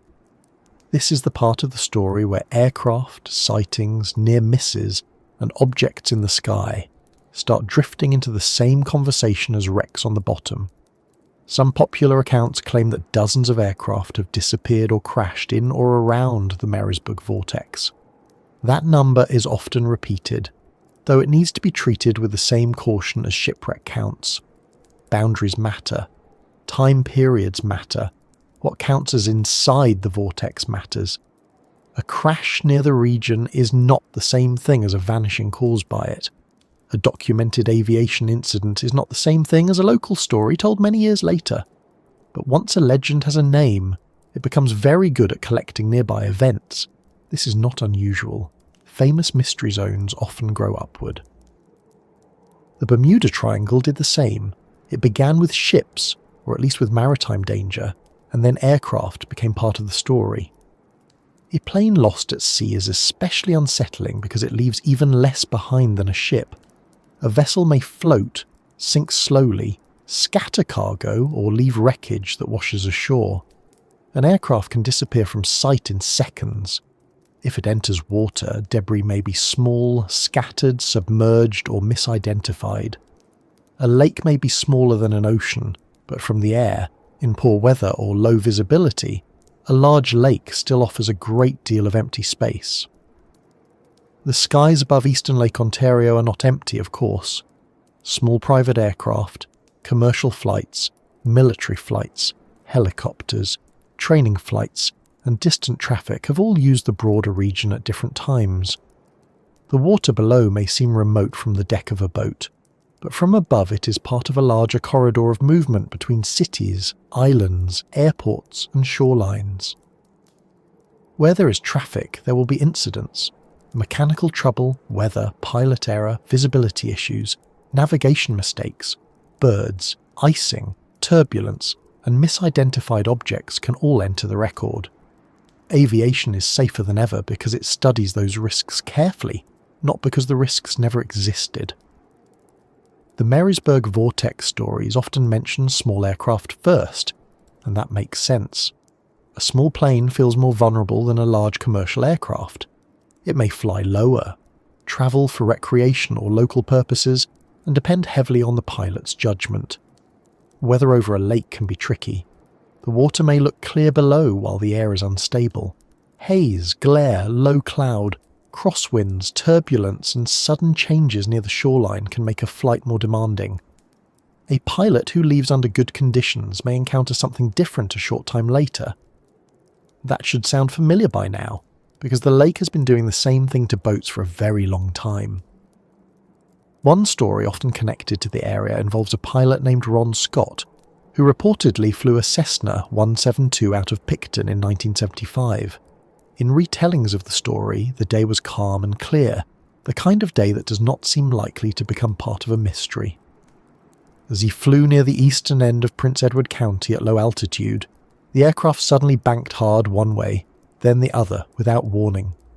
He struggled to correct it, then regained control and landed safely. The important word there is safely. It is easy in a mystery story to hurry toward disappearance and disaster, but many strange experiences end with the person going home, shaken, confused, and left with a story that has no wreckage attached to it. An aircraft banking unexpectedly is frightening, but not impossible. There are ordinary reasons a small plane can move suddenly. Turbulence can roll an aircraft. A gust can catch a wing. Mechanical or control issues can affect handling. Wake turbulence from another aircraft, though usually linked to known traffic patterns, can be dangerous if encountered. pilot perception under stress can also shape memory. None of those explanations should be forced onto a specific event without evidence, but they remind us that the sky has its own practical hazards. Air, like water, can seem invisible until it pushes something hard enough. Over water, visual orientation can also become more difficult. Pilots are trained for this, but it remains a real factor. A smooth lake under certain light can reduce texture. Haze can blur the horizon. Snow, cloud, or glare can make the line between sky and water less obvious. A pilot flying visually needs reliable reference points, and large water surfaces can remove or distort them. Even a calm day can be visually strange if the conditions are right. The phrase clear and calm sounds comforting, but from the cockpit, clear water, clear sky, and limited horizon contrast can sometimes create its own kind of uncertainty. That matters because the Marysburgh legend tends to describe the air above the lake as if it were simply an extension of the water below. The vortex reaches upward, the stories suggest. It affects compasses, ships, planes, and perhaps even lights in the sky. This is a powerful idea because it turns a patch of geography into a three-dimensional mystery. Not just a dangerous surface, not just a lake bed full of wrecks, but a column of strangeness stretching from shoals to clouds. It is a good image. It is also exactly the kind of image that can make separate incidents look more connected than they really are. Then there are the lights. Strange lights have always been part of lake and coastal folklore. People see something over the water at night, and the water makes distance difficult. A light may be close or far. It may be moving or only appear to move. It may be reflected on the surface. It may blink through haze. It may belong to an aircraft, a boat, a buoy, a tower, a star, a planet, or something on the far shore that looks airborne because the horizon is hard to read. The problem is not that people are foolish. The problem is that night over water is a very good stage for misunderstanding. One of the most memorable reported sightings connected to the Marysburgh Vortex comes from South Bay in 1986. In that account, a Prince Edward County resident and dinner guest saw a bright diamond-shaped object hovering or turning over the lake near the horizon. It remained visible for a few minutes, then disappeared. That kind of report has the shape many unexplained sighting stories share. A quiet social setting. Multiple witnesses. A clear view toward open water. An object that does not seem to match what the witnesses know. A sudden disappearance. It is not hard to understand why the memory lasted. Most dinner parties do not come with unidentified glowing shapes over Lake Ontario, unless the host has made very ambitious dessert choices. But even reports with several witnesses can be difficult to interpret. When a group looks at the same strange thing, they are still looking through the same atmosphere from the same angle, with the same lack of distance markers. One person may describe it as hovering, another may see rotation, another may focus on colour, someone may estimate size based on an assumed distance, and if the distance is wrong, the size estimate changes completely. A small object nearby can look like a large object far away. A distant aircraft turning toward or away from observers can appear to stop. A light passing behind haze can seem to vanish suddenly. Human eyes are remarkable, but they do not come with built-in rangefinders, which is probably for the best because we would all become unbearable at picnics. Lake Ontario also has a known habit that can make the sky look strange: thermal inversion. Under certain conditions, layers of air at different temperatures can bend light. The result can be a mirage. Distant ships, shorelines, buildings, or lights may appear lifted, stretched, flattened, doubled, or floating above the water. In some cases, objects below the normal horizon can become visible. This is not fantasy. It is optics. Light travels through air, and when the air is layered unevenly by temperature, the path of that light can bend. The eye receives the light and places the object where it seems to be, not necessarily where it truly is. This explanation is especially useful for lake sightings because water surfaces encourage strong temperature contrasts. Cold lake water and warmer air, or shifting air masses across the Great Lakes, can create conditions where mirages become more likely. a ship can look as if it is floating in the sky. A distant shoreline can appear where no shore should be. Lights can be lifted above the horizon. To someone who does not know the optical effect is happening, the result can look deeply strange. To someone already standing near a place called the Marysburgh Vortex, it can look like the lake has decided to add special effects. Thermal inversion does not explain every report, and it should not be used as a lazy answer for everything in the sky. But it explains enough to deserve a central place in this part of the story. It shows how a real atmospheric condition can produce a real strange sight without requiring a craft from another world, a portal, or a lake with a taste for drama.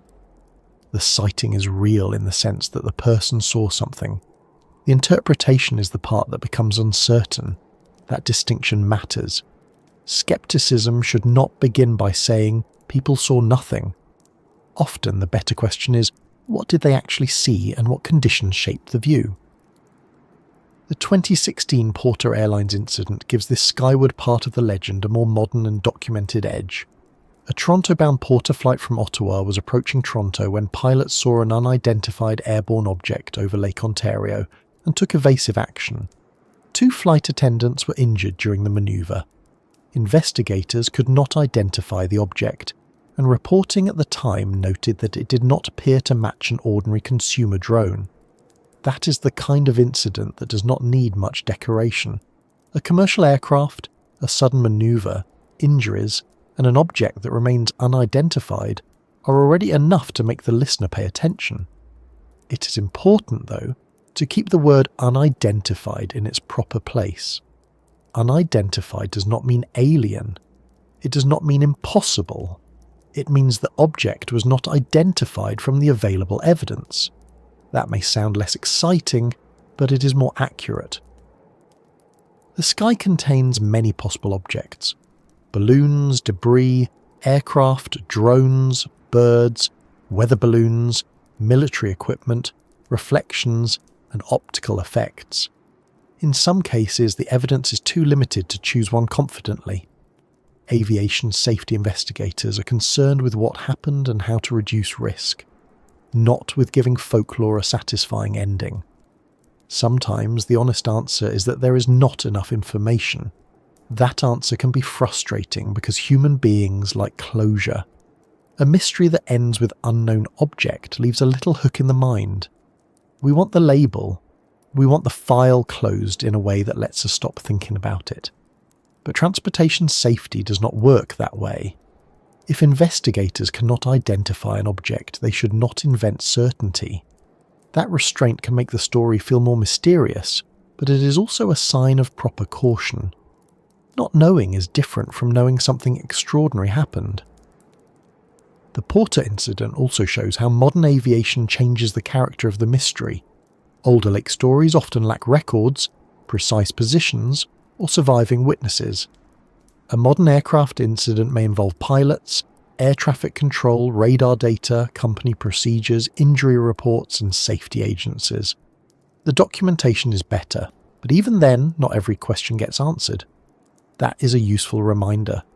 More technology reduces uncertainty, but it does not eliminate it. The world remains capable of producing events that leave investigators with incomplete evidence and careful wording. When such an incident happens over Lake Ontario, the Marysburgh Vortex legend is waiting nearby. People connect it. Of course they do. A strange object over the lake sounds like it belongs in the same family as missing schooners and odd lights. But the connection may be narrative rather than causal. That does not make it useless. Narrative connections tell us how people organise fear and curiosity. They show how a maritime legend adapts to new technology. In the age of sail, the mystery had masts. In the age of aviation, it had wings. In the age of social media, it has short clips, comments, theories, and people zooming in on blurry lights until the image gives up. There is also a military element in the broader region that can feed speculation. Large lakes and nearby airspace may be used for training, transit, search operations, and other official activity. A light or object connected to aviation may not be publicly understood by someone watching from shore, That does not mean it is secret in a dramatic sense. It may simply be unfamiliar. Many ordinary aircraft look strange at night, especially when seen from unusual angles. A plane flying toward an observer can appear motionless.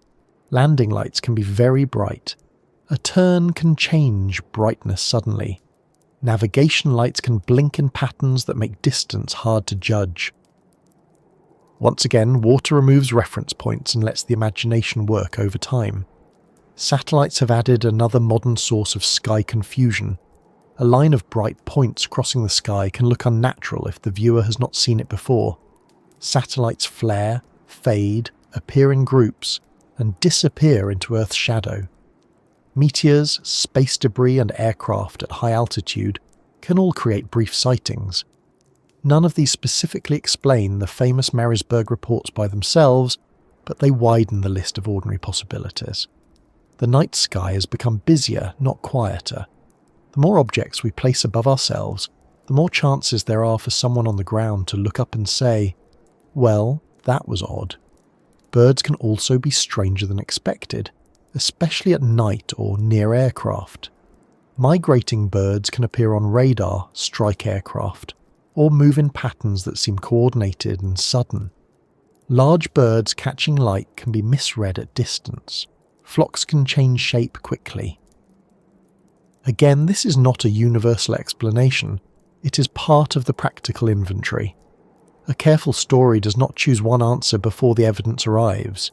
It lays out the possible ingredients and asks which ones fit. The Marysburgh Vortex's sky stories therefore sit in a different category from the shipwrecks. With ships, we have many physical remains, documented hazards, and known wreck sites. With lights and aerial objects, the evidence is often more temporary. A sighting happens, then it is gone. A memory remains. Perhaps there is a report. Perhaps several witnesses agree on some features. But unless there is radar, photographs, official investigation, wreckage, or other physical evidence, the story becomes harder to test. The lakebed can preserve a schooner for a century. The air preserves almost nothing. That is why the sky part of the legend feels lighter, even when it is dramatic. It rests on reports, impressions, and occasional documented incidents, rather than rows of wrecks lying in cold water. But lighter does not mean unimportant. The sky stories show how the Marysburgh Vortex became more than a maritime history topic. It became a cultural place, a location in the imagination where unusual events are expected. Once that expectation exists, the lake and sky both become part of the same pattern. There is a quiet feedback loop at work. The place is known for strange stories, so people watch it more carefully. Because they watch more carefully, they notice more things. Because they notice more things, more stories are told. Because more stories are told, the place becomes better known for strangeness. This does not require fraud or foolishness. It is a normal feature of attention. If someone tells you a house is haunted, you will notice every creak. If someone tells you a lake has a vortex, you will notice every light over the water. The environment may not change, your attention does. This is why witnesses should be treated kindly, even when a report has an ordinary explanation. Seeing something you cannot identify can be genuinely unsettling. A strange object over a dark lake, a sudden maneuver in an aircraft, a light that appears to hover and vanish. These things leave impressions. People do not need to be mocked for trying to describe them. At the same time, respect for witnesses does not require accepting the most dramatic interpretation.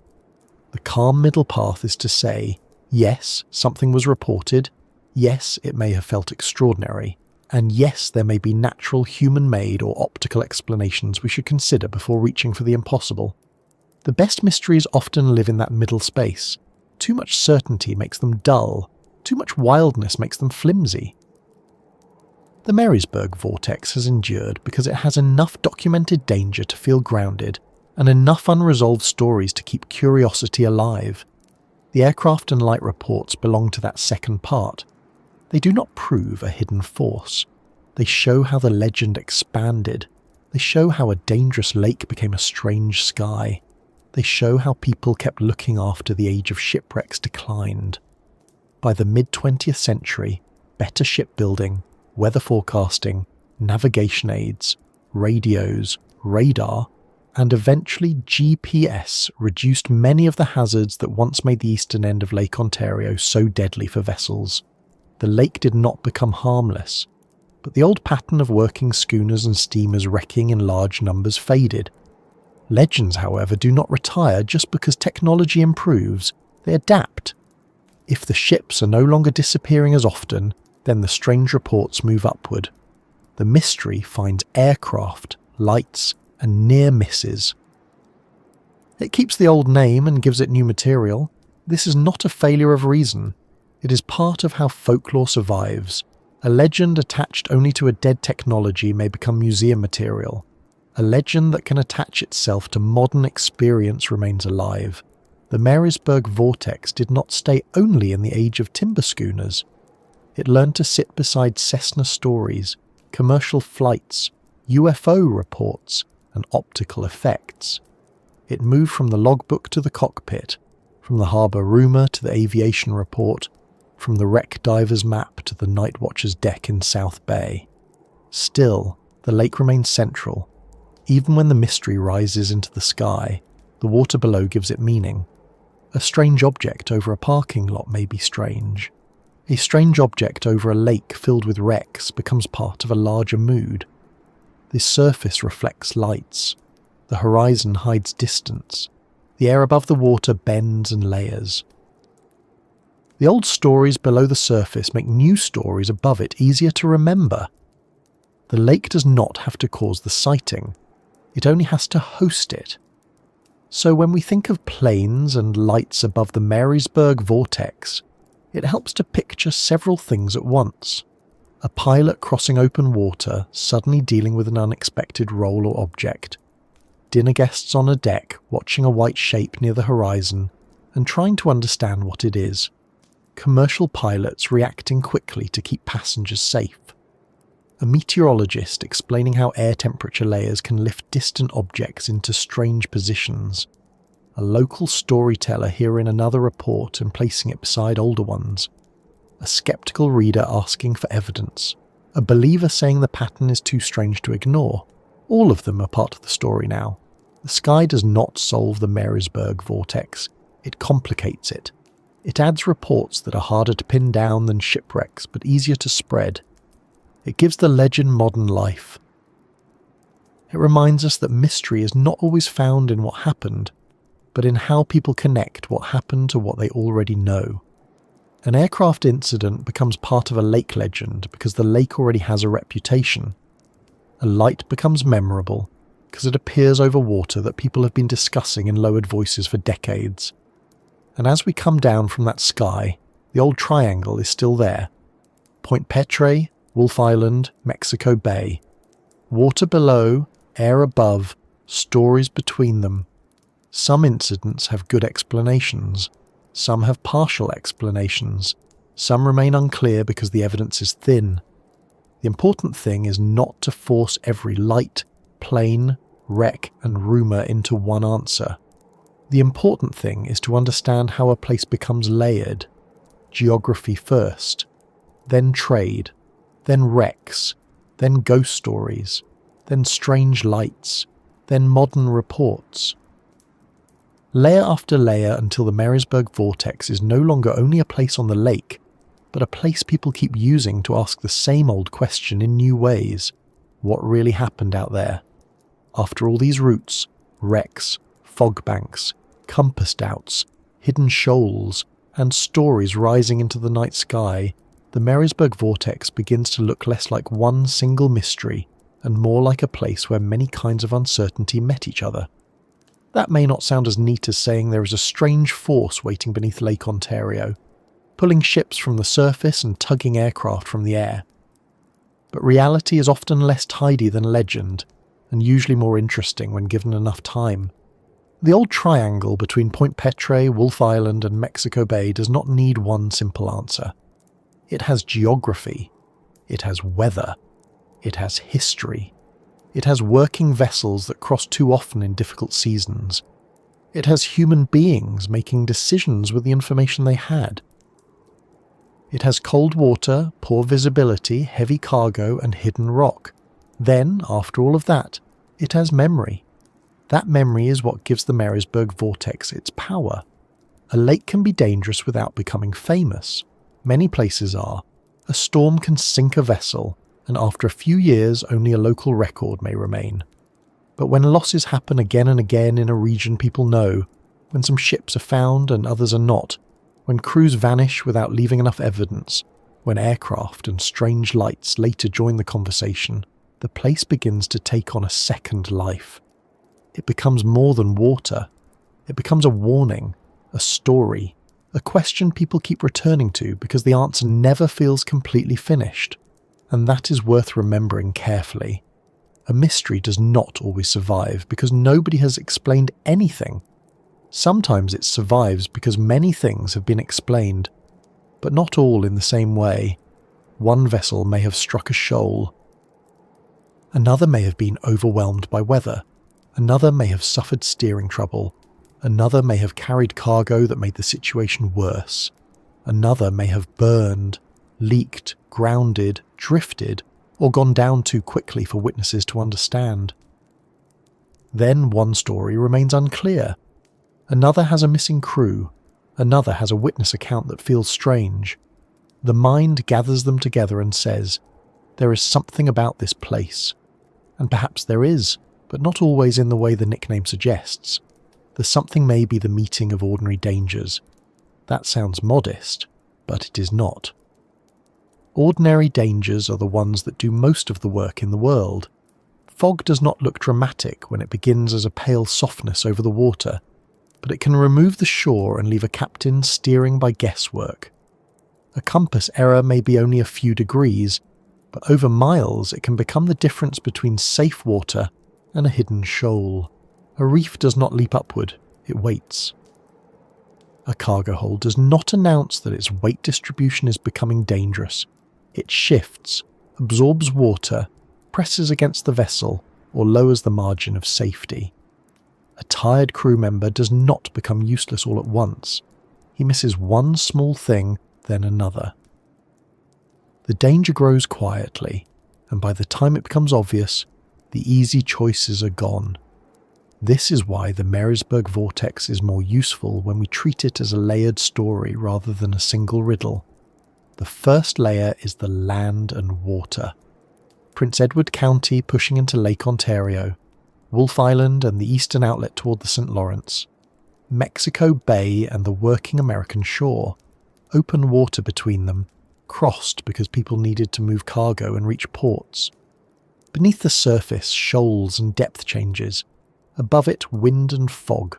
Around it, communities watching the lake because their lives were tied to it. That layer alone is enough to make the region serious. The second layer is the age of shipping.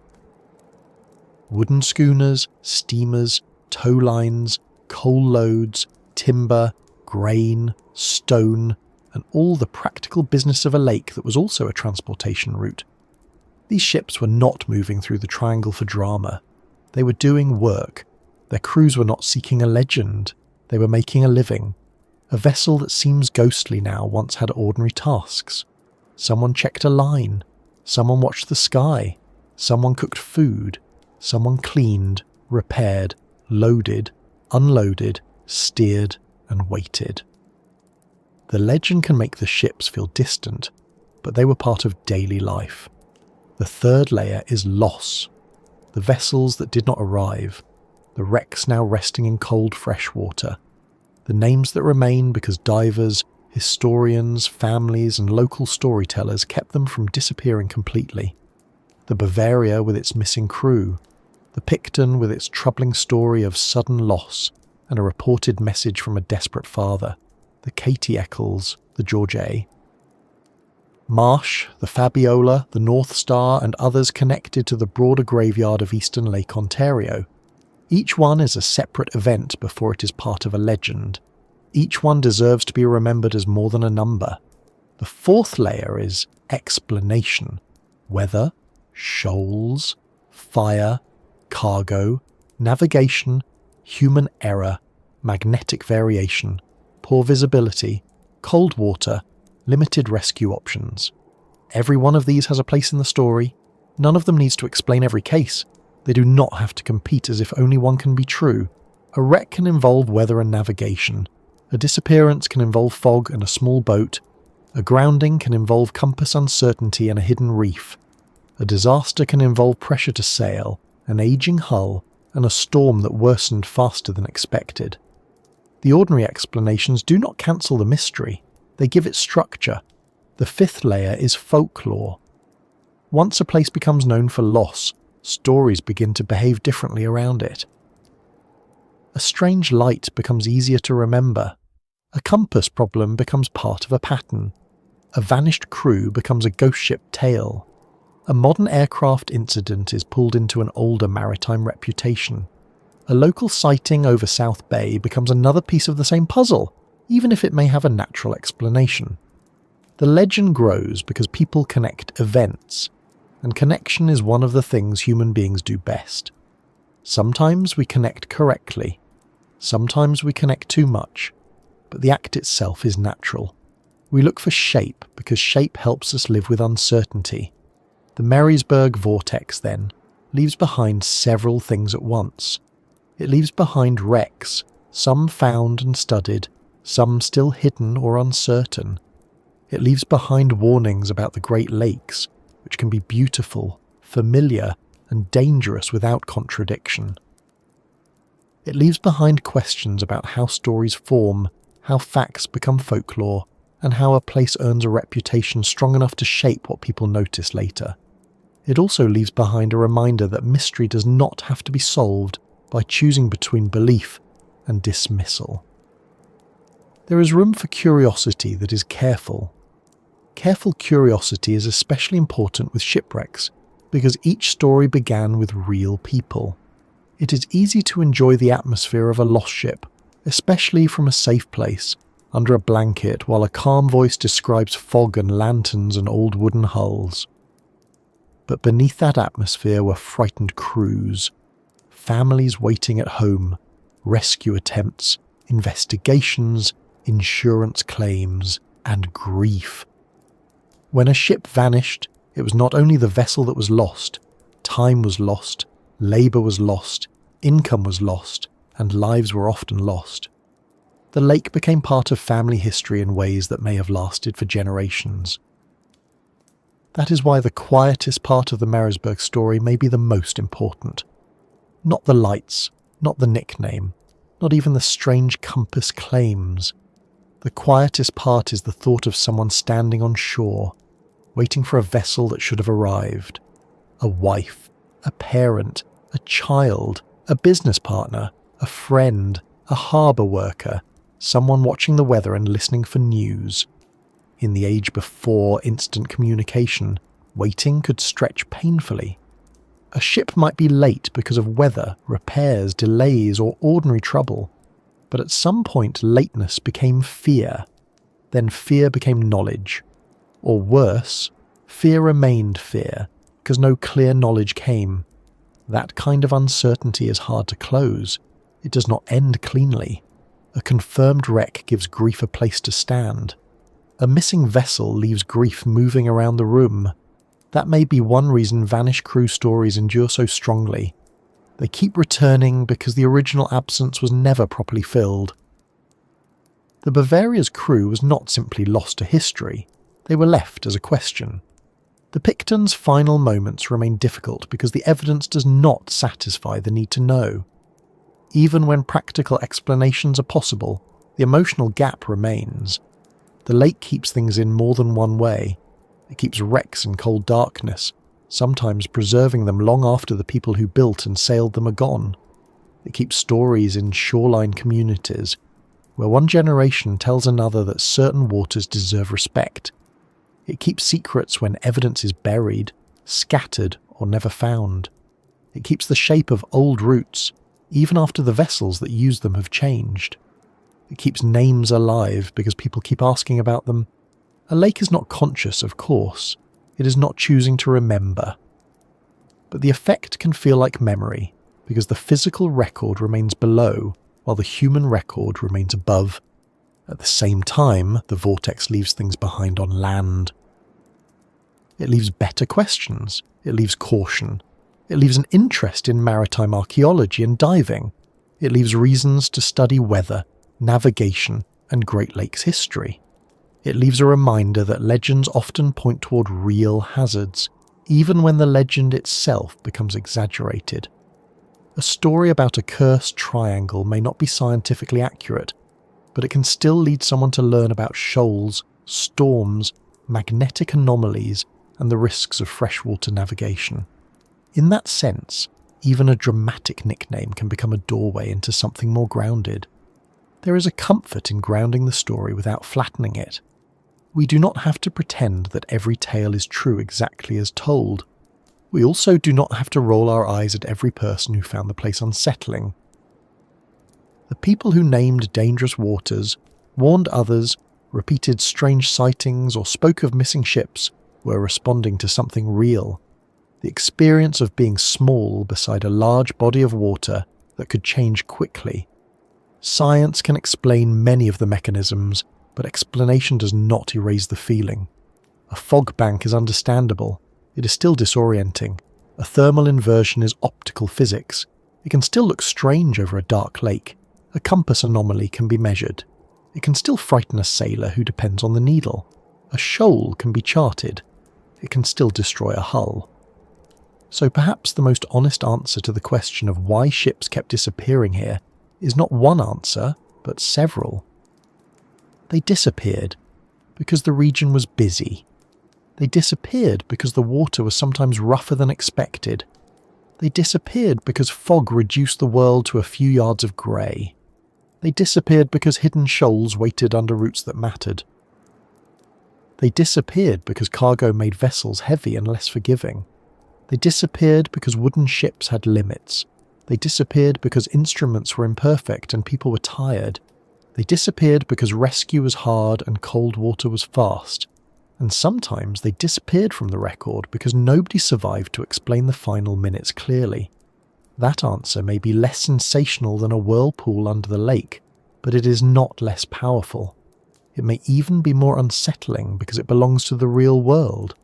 A supernatural vortex can be imagined as rare and distant. Ordinary danger can happen wherever people underestimate water. The Marysburgh Vortex becomes not just a strange place, but a lesson about attention. Pay attention to weather. Pay attention to depth. Pay attention to instruments. But do not trust one instrument alone. Pay attention to cargo, maintenance, fatigue, and local knowledge. Pay attention to old stories, not because every detail is correct, but because they often carry warnings inside them. As the old shipping world faded and modern tools arrived, the area became safer in many ways. Better charts, radios, engines, forecasts, navigation systems, search equipment, and rescue procedures changed what it meant to cross Lake Ontario. But safer does not mean harmless. The lake still has weather. Fog still forms. Waves still build. Cold water still waits. Technology helps most when people remember why it is needed. The wrecks below are a quiet reminder of what happens when margins disappear, and maybe that is why the Marysburgh Vortex remains so compelling. It sits between knowledge and imagination, invites a person to read charts and still feel the pull of an old story. It asks us to think about geology, magnetism, weather, navigation, and human memory, all while picturing a schooner moving through fog with its crew listening for sound from shore. It is not only a mystery of disappearance, it is a mystery of interpretation. How do we decide what a place means? How many accidents become a pattern? How much uncertainty is enough to create a legend? How long does a story last when the water refuses to give everything back? Tonight, after moving through the triangle from shore to lake bed and then into the sky above it, the Marysburgh Vortex feels less like a single trap and more like a meeting place of natural forces and human work, a meeting place of records and rumours, a meeting place of wrecks and memories, a meeting place of caution and curiosity. It does not need to be magical to be worth our attention.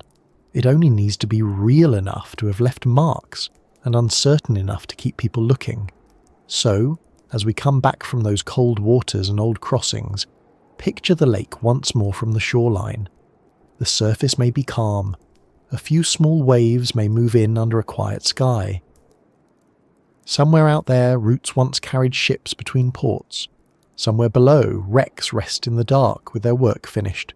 Somewhere above, aircraft pass through modern airspace with instruments far beyond anything the old sailors could have imagined. And on land, people still tell the story because the place still feels larger than its map. The Marysburgh Vortex may not be a monster under the water. It may not be a doorway, a curse, or a machine turning compasses against their owners. It may be something more familiar and more human, a name we gave to a place where risk, loss and uncertainty gathered closely enough that we could not stop noticing. The lake keeps the wrecks, the stories keep the names, and we, listening from wherever we are tonight, keep the questions. If this quiet journey through Lake Ontario's strange old triangle has helped you settle, or if it has made the dark water of history feel a little clearer, I would be grateful if you liked the video and subscribed. It helps this calm space reach others who enjoy gentle science, old mysteries, and the careful search for what may be true beneath what is first told. For now, let the lake remain where it is, wide and cold and still moving under the night. Let the old ships rest where they came to rest. Let the fog stay out on the water far from this room, and wherever you are listening from, near an ocean, a river, a small pond, or only the quiet sound of your own breathing, I hope the rest of your night is safe, soft and undisturbed. Sleep well, fellow traveller, and may every crossing ahead of you bring you gently to shore.